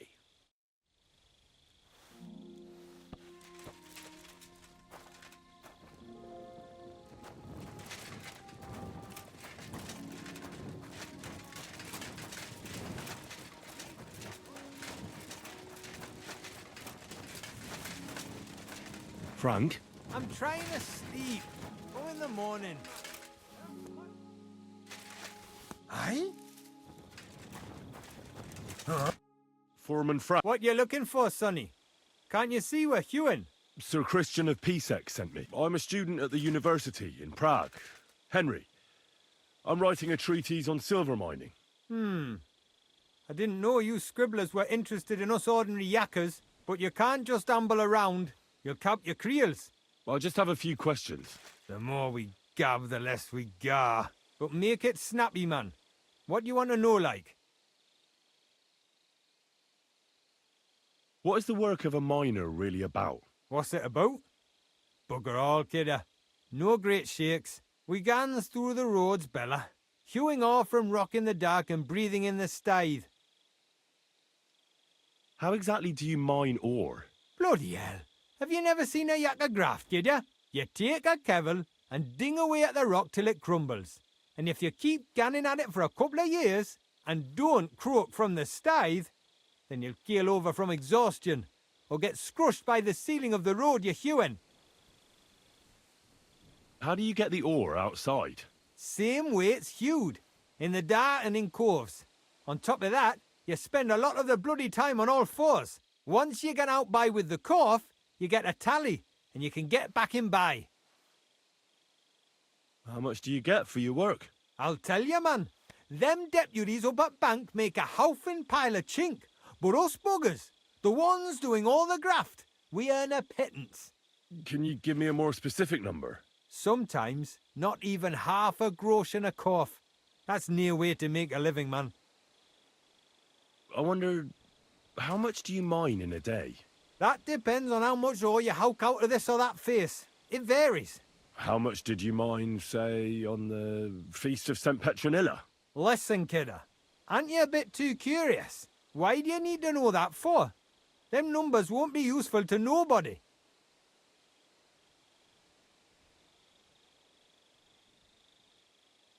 I really need to know it for my work.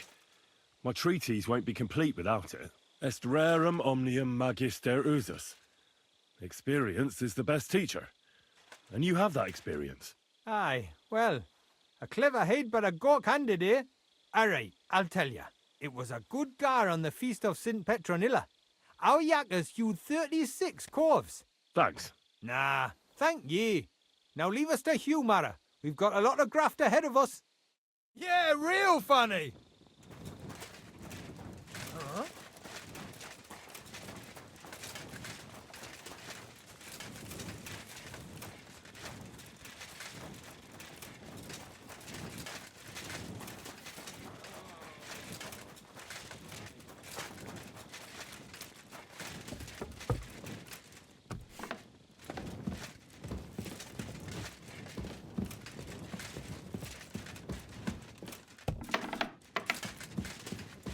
Christian?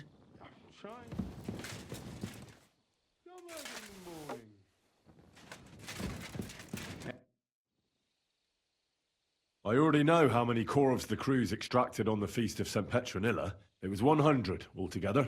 Meanwhile, I looked in the mine book. How many do you think it says there?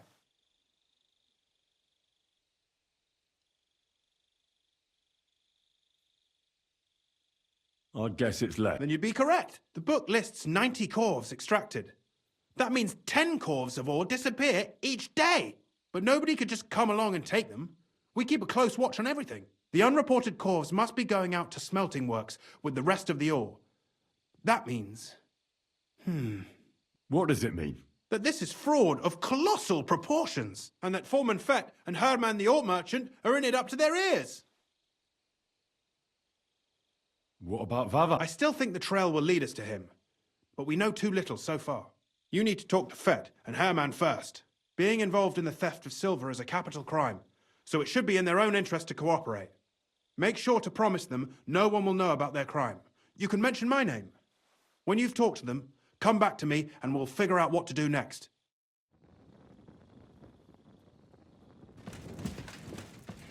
Hey? Gepriesen sei der... We need to talk. And who might you be? Henry. But that's not important. Sir Christian sent me. We found some discrepancies in the mine book. Discrepancies? How do you explain that the miner has extracted 100 cores of ore on the Feast of St. Petronilla, but the book only says 90? If it says 90, there must have been 90. The book does not lie.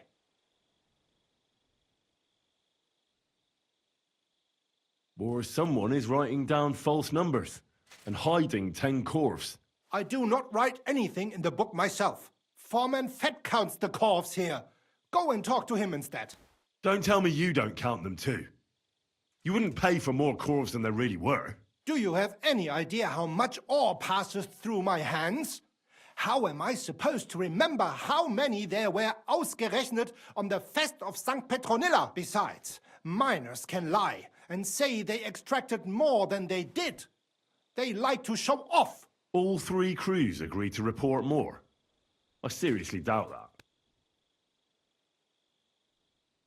Your story doesn't add up, Herman. We found out. Simple as that. Don't try to outsmart me and Sir Christian.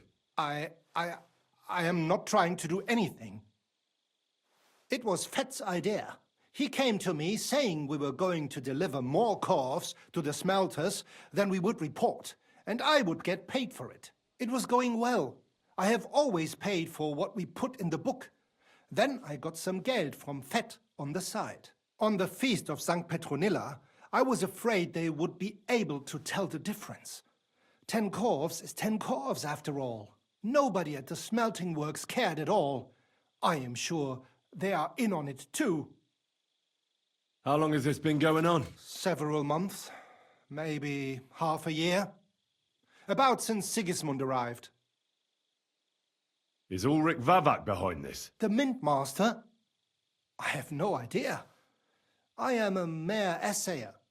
I have never even met Vavak. Sir Christian and I agreed to investigate the matter in secret, so just act like nothing's going on. Keep doing what you're doing. We don't want to scare off the people who are actually responsible. You understand? Yeah, I understand. I will be as silent as the grave.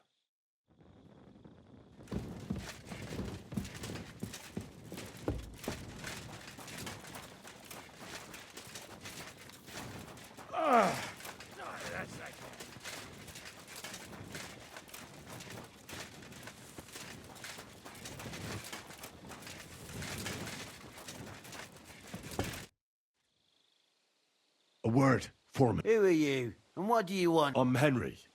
But that's not important. Sir Christian sent me. I need to discuss a delicate matter with you. Don't tell me one of the yakkers shat all over the outhouse in the yard again. I'm afraid it's a little worse than that. We found some discrepancies in the mine book. Let Sir Christian handle it then. They're his books, and his responsibility too. But you're the one counting the corves of ore. Your point being? I learned that the miners extracted no less than 100 corves on the Feast of St. Petronilla, but the mine book says 90.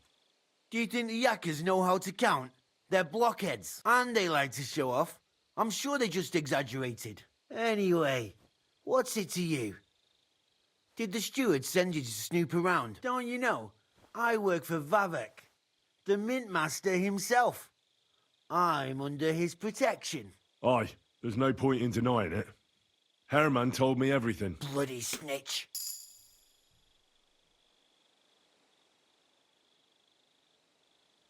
You have nothing to fear. You're under my protection, and nothing will happen to you. I'll deal with anyone who wants to harm you. Believe me. Wait, I'll tell you what I know. As soon as I was made head gaffer, Amara, who works at the smelting works in Grund, came to me. He said someone wanted to talk to me. One of them. So I met this fella in the tavern in Grund, and he told me how it all works. How to cut the books like. He told me the trick was not to report some of the extracted ore and transport it secretly to the smelters along with the rest. He made it very clear if I didn't play along, I could have an accident. There was nothing I could do. Who was that fella from the smelter who came to you? He never told me his name, even when I asked.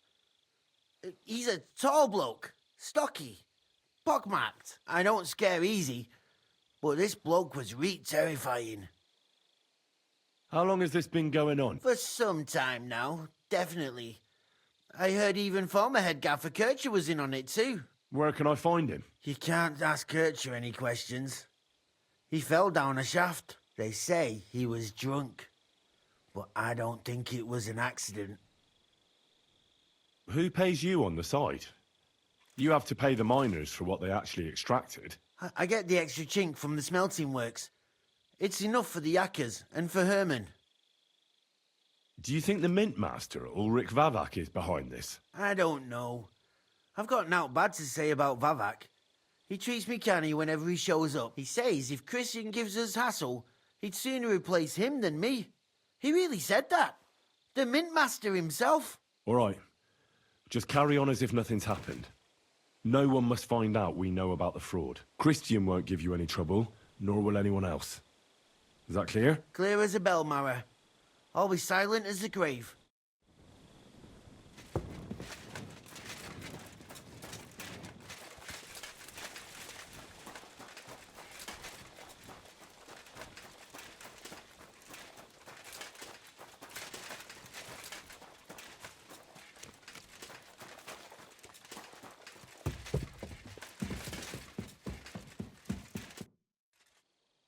I talked to Fett and Herman. And? They did. I mean, I made them. It's just as we thought. The trail leads to the smelting works. Did you tell them to keep quiet and act as if nothing's happening? I did. Let's see what we've got so far. Those 10 unreported corves leave for the smelting works from here. If silver's going missing, that's where it must be happening. You'll have to go and look around and talk to the owner, Buresh. I reckon that'll be tricky, though. How so? Buresh is a very cautious and clever man. I reckon he won't be happy to have someone snooping around his property. But he's the only one who can give you permission to walk round the smelting works without the guards bothering you. Something like your letter of safe conduct. How can I persuade him to give me one? Like I said, it won't be easy. Nevertheless, I found a way you could gain his trust, at least a little. You'll pretend to be a nobleman interested in buying some smelting works, who'd like to get a closer look at his operation. A nobleman this time, then? But be careful. Buresh won't be as easily fooled as the simple pitman here. You'll have to dress like a real nobleman. That means no plate armor, or, God forbid, bloody rags. But listen, don't carry a weapon. Buresh has a morbid fear of someone threatening him. That's why he has a bodyguard with him at all times. You must come to him dressed to the nines and act impeccably, so as not to arouse the slightest suspicion. In short, be charismatic as you can manage. What should I wear? Like I said, some decent clothes. I reckon you can imagine what those look like. If you don't have anything of the sort, visit a tailor in town. I'm sure he can sell you something nice. If you're charismatic enough, Buresh is sure to believe your intentions are good. And make sure you wash up before you go. You can't go and see him looking like some dung-soiled peasant. What else should I know about the smelting works before I go? In the smelting works, ore from the mines is crushed, ground, and then smelted. They extract silver along with all sorts of other materials from it. Then they give part of the silver to the king for the minting of groschen and sell off the rest, along with the other materials, to craftsmen. What should I know about this Buresh before I talk to him? He's the slyest fox of them all. He comes from somewhere in Moravia, and he moved to Kuttenberg a few years ago. He started to prosper soon after, and not even Sigismund's arrival stopped him. He quickly joined his side. Now he's doing better and better. But whether that means he's involved in something shady, who knows? I got it. Here. I've written you a letter of introduction to take with you and give to Buresh. I reckon he won't be thrilled. But he won't turn you down. Ask him discreetly, in passing, how many corves he took from our mines on the feast of St. Petronilla. If my guess is correct, it should be 90.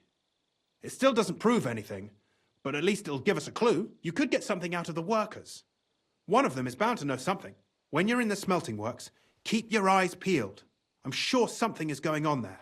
Good luck, Henry. What?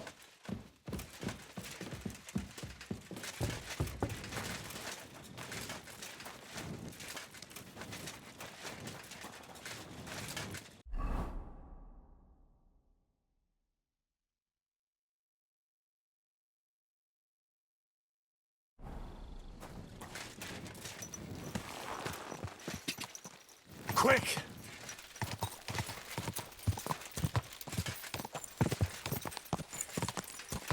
Go!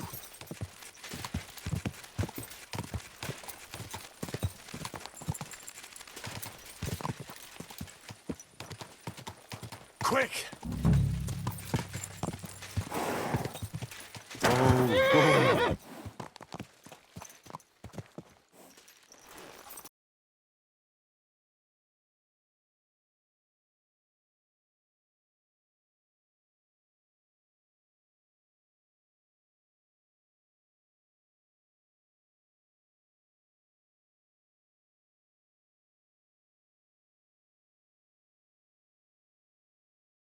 I'm old and infirm. Folks will come to me for the weather forecast. I heard about this I found the Thunderstone. Really? Oh, God bless you. Without the stone, I don't know what I would do. Or what else could help me. Well, you don't have to worry about that now. Take the stone. I hope it helps you. Thank you so much. You have no idea how much this means to me. This stone will make giving birth easier and save my baby's life. Glad to have been of service. I'll get Hannah to give you a lower price at the stud farm, as I promised. And you know what? I'll share a piece of wisdom my grandmother taught me. She said you need to brew nightshade with twice as much mugwort and a good splash of brandy. That's how to fix a concoction that'll clean you out at both ends and cure all sorts of ills. She used it on me after I gave birth and said it saved my life. So it could come in handy for you too sometime. Thanks. That sounds, let's not say dangerous exactly, but definitely fascinating. I'll just make a quick note so I don't forget. Not sure I'll ever muster the courage to try it, though. Think nothing of it. And if you want, stop by and talk to my husband. He's a very skilled man. And since you've been so helpful, if you like, perhaps he'll let you in on some of his... Oh, and I also have some money put aside for emergencies, so you can have that. It's not much, but it's all I can give you. Hold on to your money. I'm sure it'll come in handy for you at some point. I was glad I could help. So let's leave it at that. Oh, Mother Mary. What a noble man you are. Good morning. I'd like... What do you want? I'd have... Fine.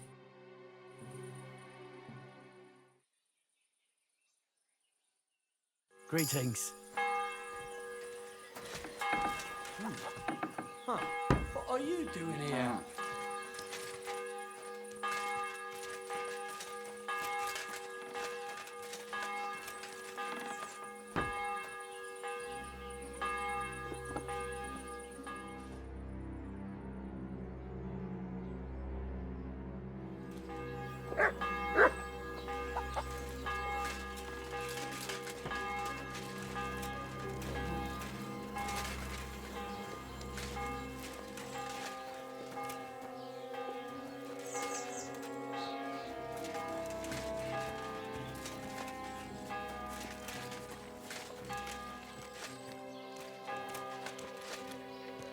This could come in handy.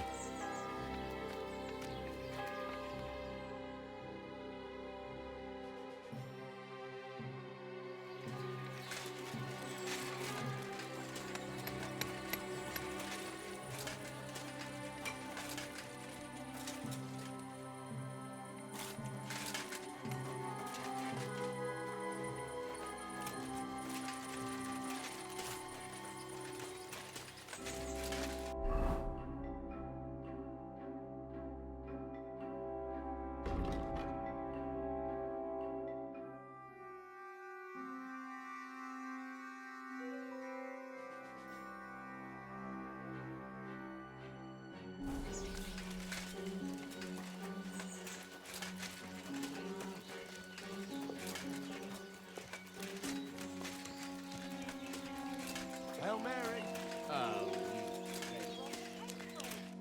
I wish you a pleasant... What's new around? Nothing much if you're looking for...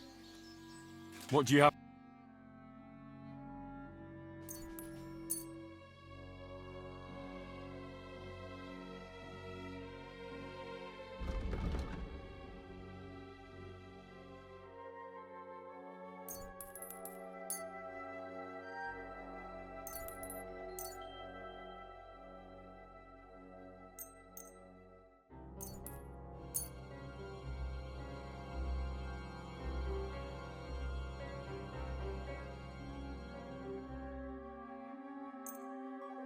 Word of Sure. Hi. I'm glad you found what you were looking for, sir.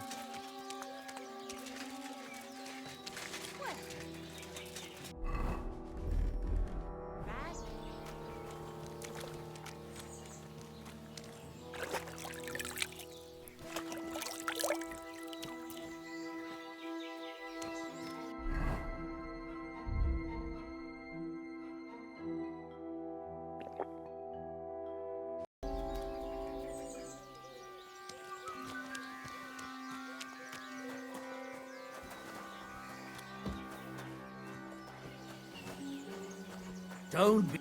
Greetings. How can... Would you... Well, I actually...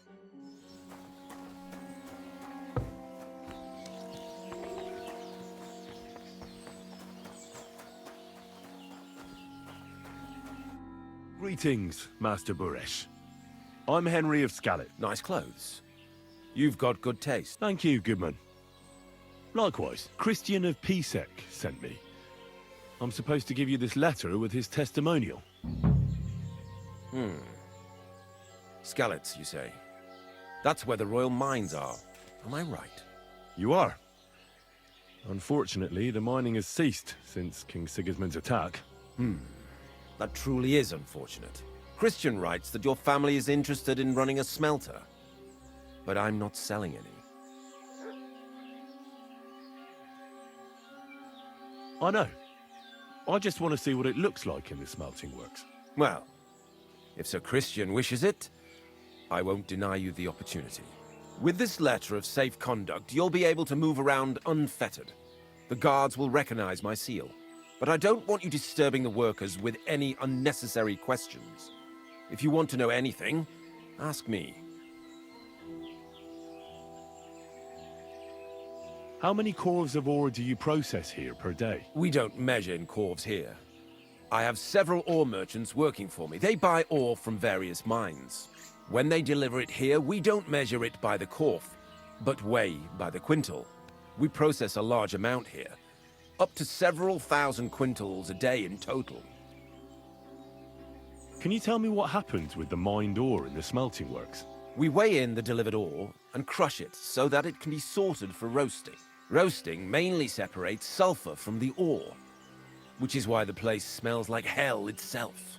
Then the roasted material is smelted in the furnace and the slag is separated from the matte. The smelting process is repeated until we're left with pure metal. It's then cast into bars that can be sold. After we've given the royal share to the king, that is. How much silver does that make? That, of course, depends on the quality of the ore we process that day. 20 quintals of ore usually yield about a pound of raw silver. That then yields a hryvnia of pure silver. We can make between 100 and 200 hryvnias of pure silver per day. How many corves were delivered from Horshan, say, on the Feast of St. Petronilla? Why from Horshan, of all places? I visited the mine there.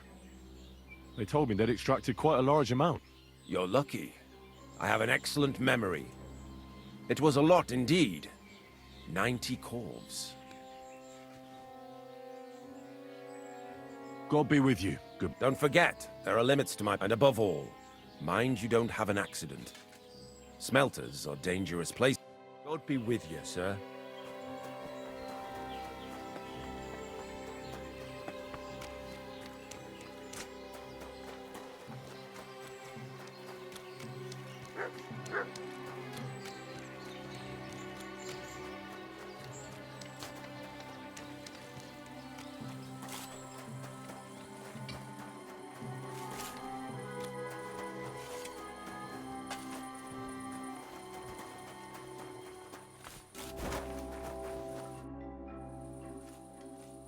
What does your job actually entail? You mean smelting? Well, in this crusher, we crush the ore brought from the mound and chuck it in the furnace. Then we shovel charcoal in, till the stone gets proper roasting and leaks all the metal that was hidden inside. We do that over and over in other furnaces, till we get pure silver out of the ore. How do you like working in the smelter? I cannot complain at all, sir. We get a nice pile of chink from the yield and we are dry and warm. What can you tell me about Master Buresh? I cannot complain about him, sir. He's an honest bloke and he pays us well. From what I've heard from the other smelters, it's a lot worse elsewhere, like. Have you noticed anything suspicious around here? Nothing at all. I graft all day, no time for looking around. Does any silver go missing from here? Here? In our smelter? That would mean some of our lads are involved then. You get the rope for that. Look, Sonny, I don't want anything to do with this. Have a chat with Sheem over there. He's not afraid of any...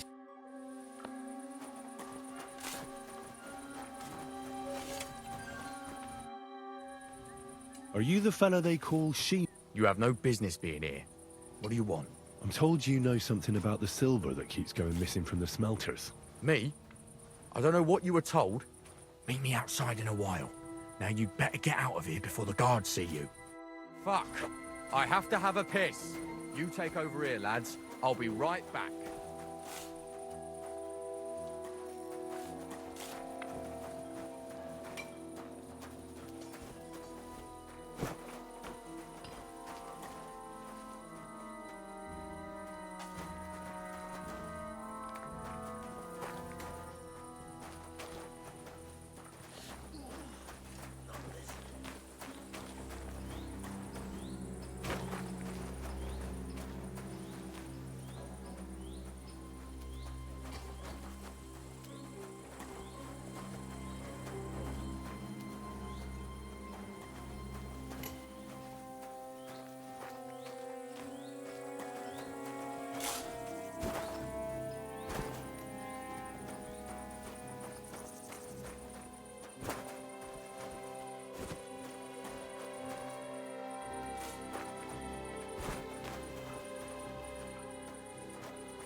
Well, can you talk now? Who are you? Henry. Sir Christian of Pisek sent me. The steward of the mint? And why did he send you? Because of a rumour. They say silver keeps going missing from the smelters. The silver must be going missing from here. I've been tracking it all the way from the mines. From the mines? So Sir Christian really has some suspicions, doesn't he? Why should I talk to you about such things? How can I know it's not a trap?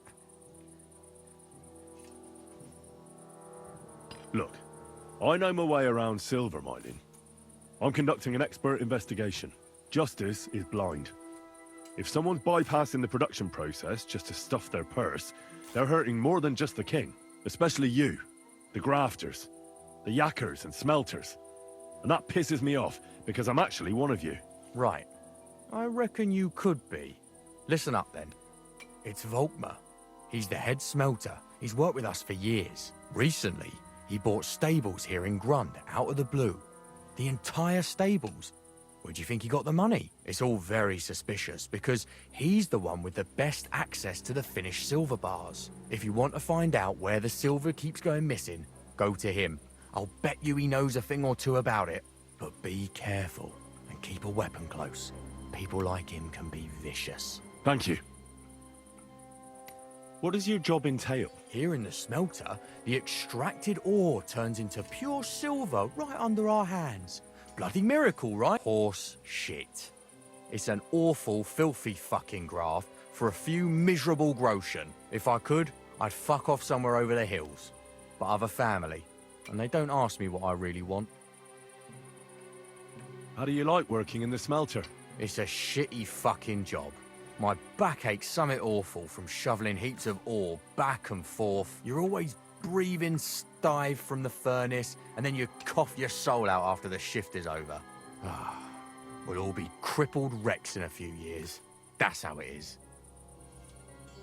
What can you tell me about Master Buresh? Listen, all folks like him care about is lining their purses. They don't care if we break our backs because of it. On the other hand, I don't think it's any better anywhere else. What happens to the silver from the smelting works? The bars are kept under lock and key in a safe place until a merchant or the blokes from the mint come and get them. Only the owner of the smelter and a handful of select people have access to them, such as the foreman of the works who checks the purity.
Are you Volkmar? I'm not. Horseshit. I know these stables are yours. You must be the snoop who's sticking his nose in everything. I beg your pardon? Well, well, well. Don't think we don't know you've been snooping around. We've had our eyes on you ever since you came to Grund. Fortunately, Master Buresh warned me about you in time. Your investigation ends. Right here and now. You shouldn't have stuck your nose in here, pal. Grund is ours. Take him down!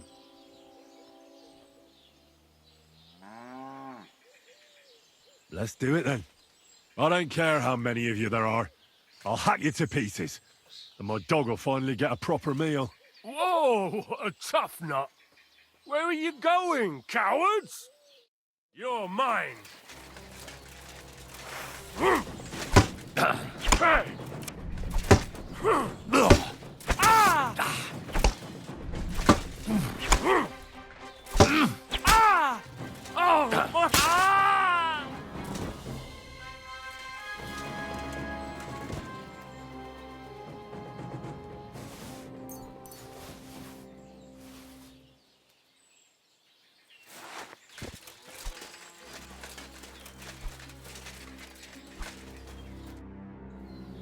Now, spill the beans. You're responsible for stealing the king's silver. Not me. It's Buresh. If I didn't play along with him, I'd lose my job. All my life. It's true. As Volkmar is my name, I swear on everything that's holy. Take it from the beginning. As head smelter, I test the quality of the silver that's been smelted every day. I have unrestricted access to it. One day, Buresh came to me and said he had an offer for me. He said if I accepted, he'd make me rich. He gave me his man to assist me. I'd take some of the king's silver bars and add them to Buresh's yield. The books were cooked, so no one found out anything. Everything was going well, and Buresh was happy. A few weeks later, he sent me to the mines. I was supposed to make a deal with the new foreman, Fett, and pay him off. In the end, I had to force him to cooperate, just like Buresh forced me. Oh, with threats. Why didn't Buresh take the silver himself? Why did he need you? The Mint Master's men watch over the transport of the King's silver. They take turns. Buresh had it all figured out. Aren't you ashamed to steal from the king? Which king did I steal from exactly? Wenceslas or Sigismund? I didn't care, man. I earned some nice chink, and that was that for me. Moving on, where does the unreported silver go? There are mined-out shafts near Old Kutna, where nobody ever goes. Buresh has a secret mint in one of them. They counterfeit coins in there?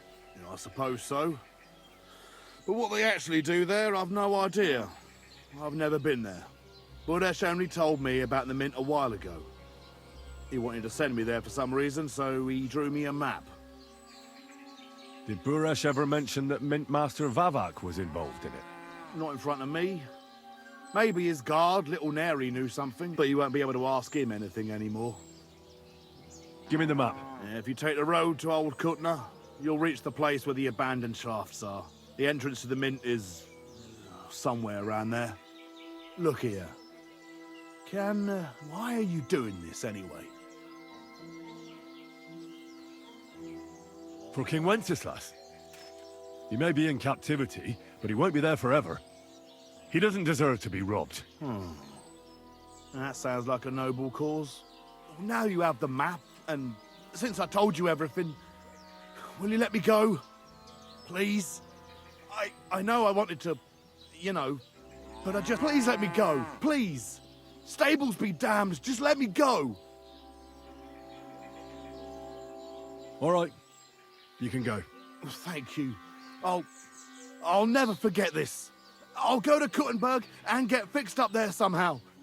And if we meet again, I'll make it up to you. I swear, you're a good, merciful man. God be with you.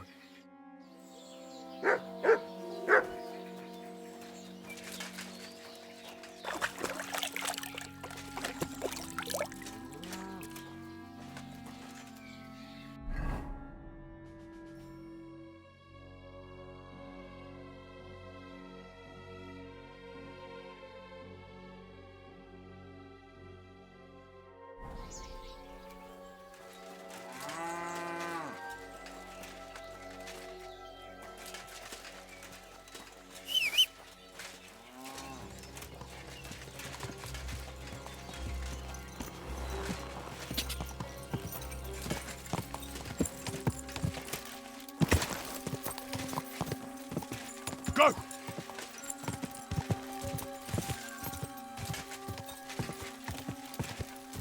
Go!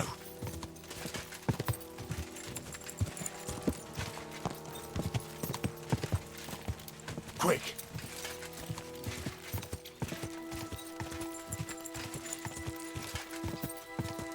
Quick!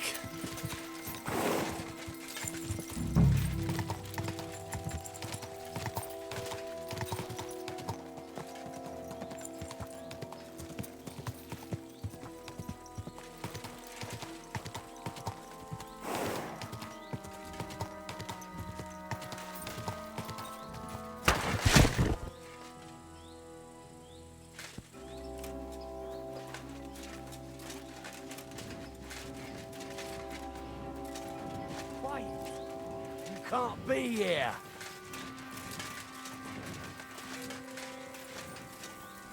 Well, are you going? Away with ya!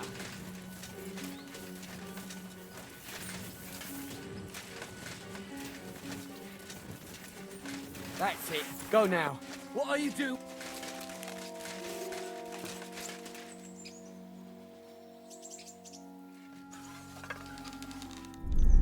Oh! He shot me! He shot me! I know it is.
Well. Look who's here.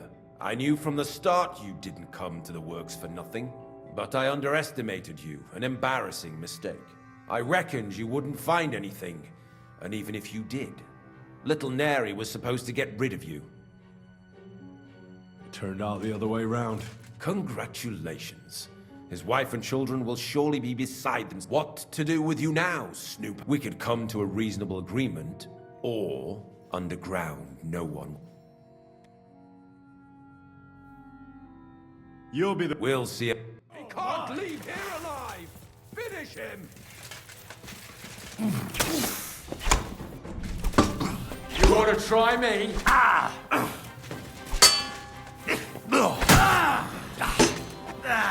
Fuck that! Show your stuff!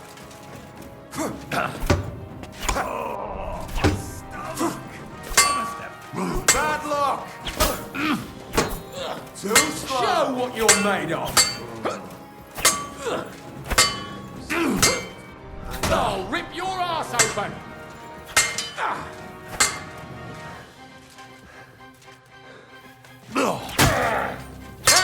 fact that...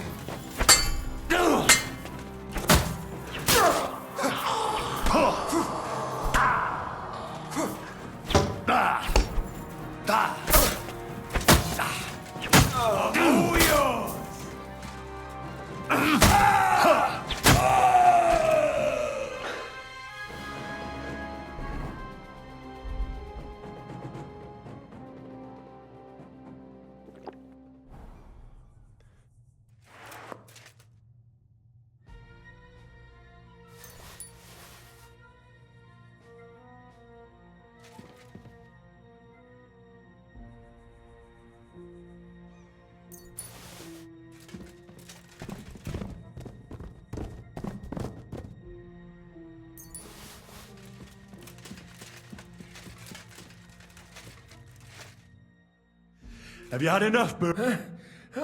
Mercy! For Christ's sake, mercy! Underground, no one will hear you scream.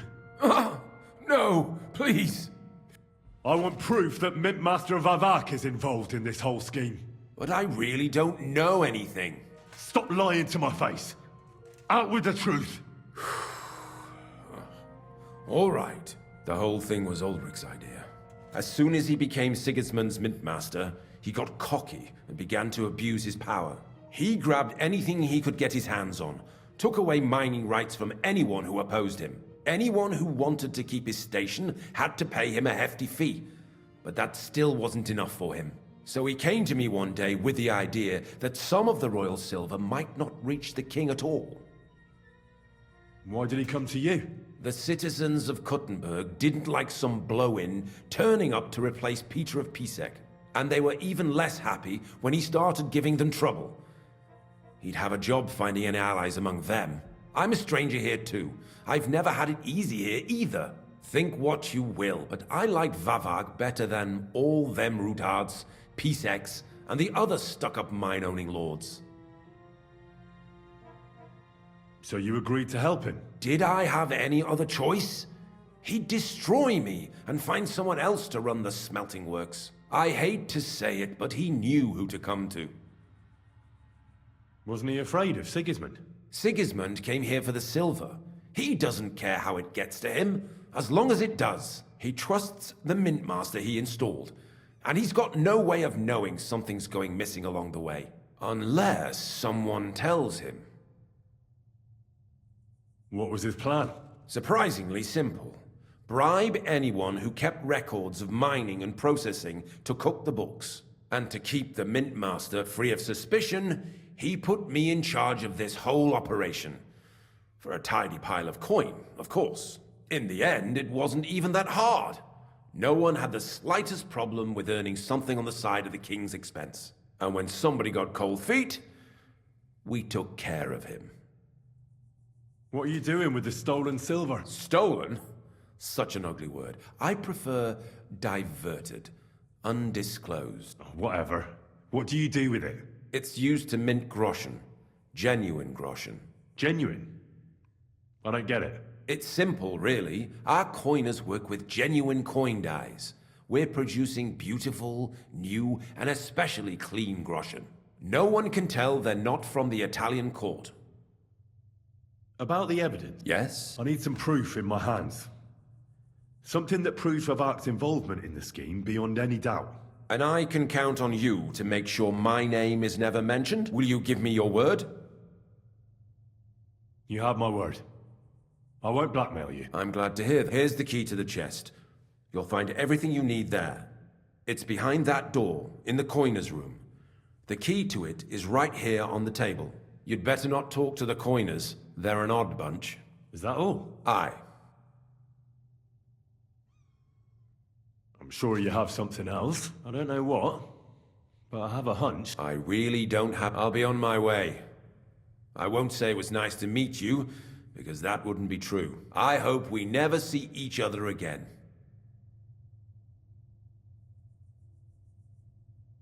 Likewise.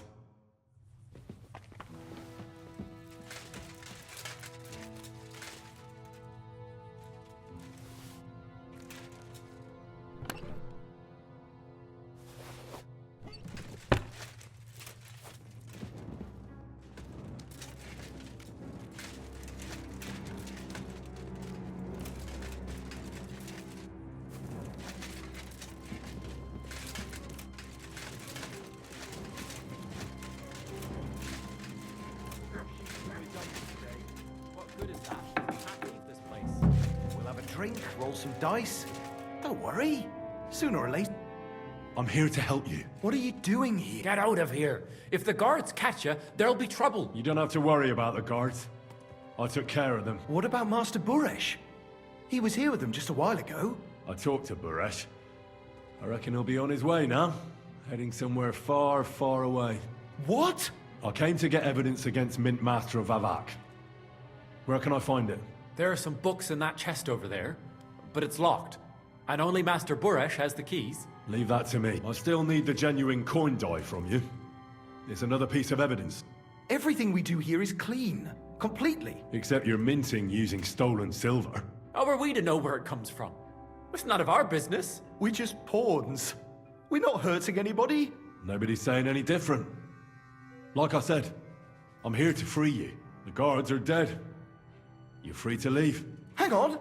That's... It's just the books you're after, isn't it? Well, so take them and go. We won't tell nobody nothing. We never saw you here. Why don't you want to leave? We're just supposed to stay here. And we're told not to go far.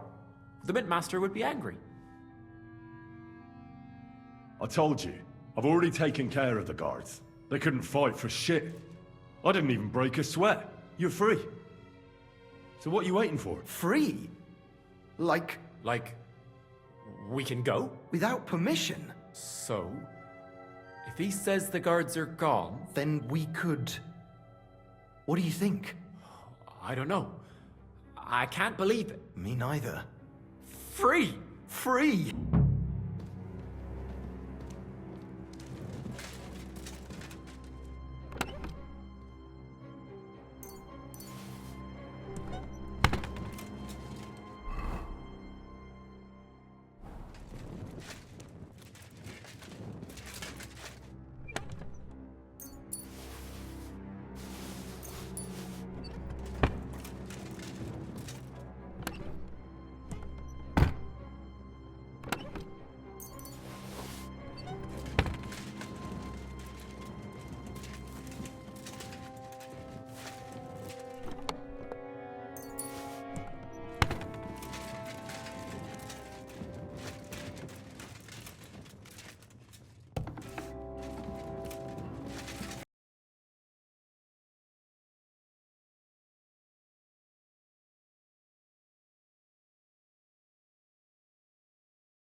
You can't just stroll around here without so much as a by your leave.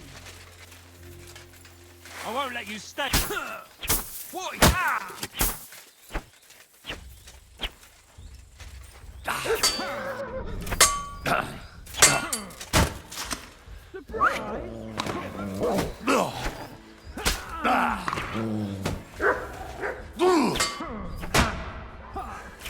Wanker.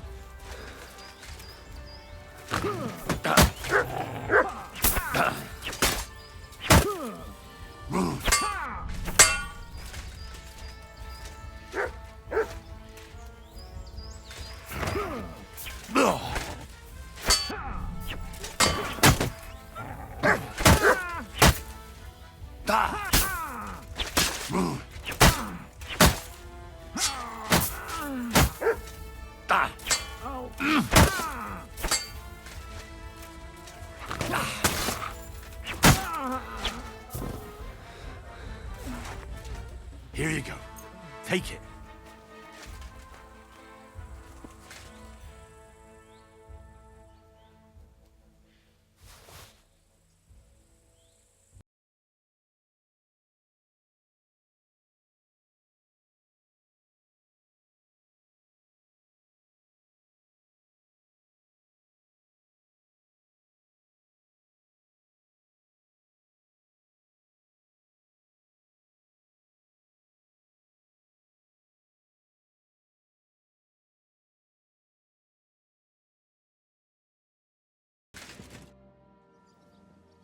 I got the evidence against Mint Master Vava. Really? Let me see. Here. His handwritten records of the whole scheme. There are names, amounts paid, mines, Smelting works? Yields? I'll be damned. This is perfect, Henry. This could wipe him out for good. Where did you find this? I'd rather keep that to myself. Did you have any trouble getting it? No trouble. I'm glad to hear it. The important thing is we have the accounts in our hands proving Vivek was behind everything. I'd like to see his face when he hears about this. In any case, we uncovered something big, Henry. But I'm afraid no matter what Master Boresh told you at the Mint, no one will believe us. Well, the books will have to suffice. His name's there. I hope so. This record here mentions a secret mint. Don't you have at least a rough idea where it might be? I know. In that case, I don't understand why you kept it from me. It's clear from the records you must have found them right there. I apologize. Speak the truth, and quickly. Was anyone else there? There were some coiners being held prisoner. Jesus Christ! Held prisoner? Vivek locked them up there to work for him. My God! He really is an unscrupulous monster. Did you let them out? I did, but it took some persuading. They were afraid. Thank God for that. When you talked to them, did you see a coin die anywhere? They gave it to me quite willingly. I'm curious. Let me see. Here. What the? That means all the groschen minted from the silver stolen by Vivek are absolutely clean. I've been thinking it all over while you were gone. The scheme Master Ulrich Vivek von Neuhaus has been running under our nose is incredibly insolent. But it's also one of the cleverest fraudulent schemes I've ever heard of. With those books in Rittard's hands, Vivek won't remain long in his post, and it's now pretty clear who will replace him. And a side income like that could prove useful to many people, if you take my meaning. You want to keep stealing from the king? Oh, come on. Sigismund isn't our rightful king. The less silver he gets his paws on, the less he can pay to his Hungarian cutthroats. You're right about that. Now, listen. Here's the plan. Everything would stay the same. Entering false figures in the books, processing the ore in the works, a secret mint. Only there would be a change in management. I'll have to find replacements for Fett and Hammond in the mines. But that shouldn't be difficult. A miner jumps at coin like a dog at a bone. What happened to Herman and Fett? Not long after you left, Herman disappeared. They saw him on the road to Grunt, and they found Fett on the spoil tip with a broken neck. You think it's related? Who knows? Maybe Herman told someone you were snooping around and that Fett talked. Things like that can get you killed. Shit. They're both gone, and now I have to deal with it. I'll have to arrange a deal with Master Boresh. But knowing him, he won't be opposed to a reasonable agreement. And I'll take care of the coiners myself. Nothing really changes for you. You can blackmail Vivek all you want, but keep your tongue tied about the whole scheme. I've got a little something here for you, as a bonus. And I'll give you something extra for the genuine coin die. All you have to do is nod.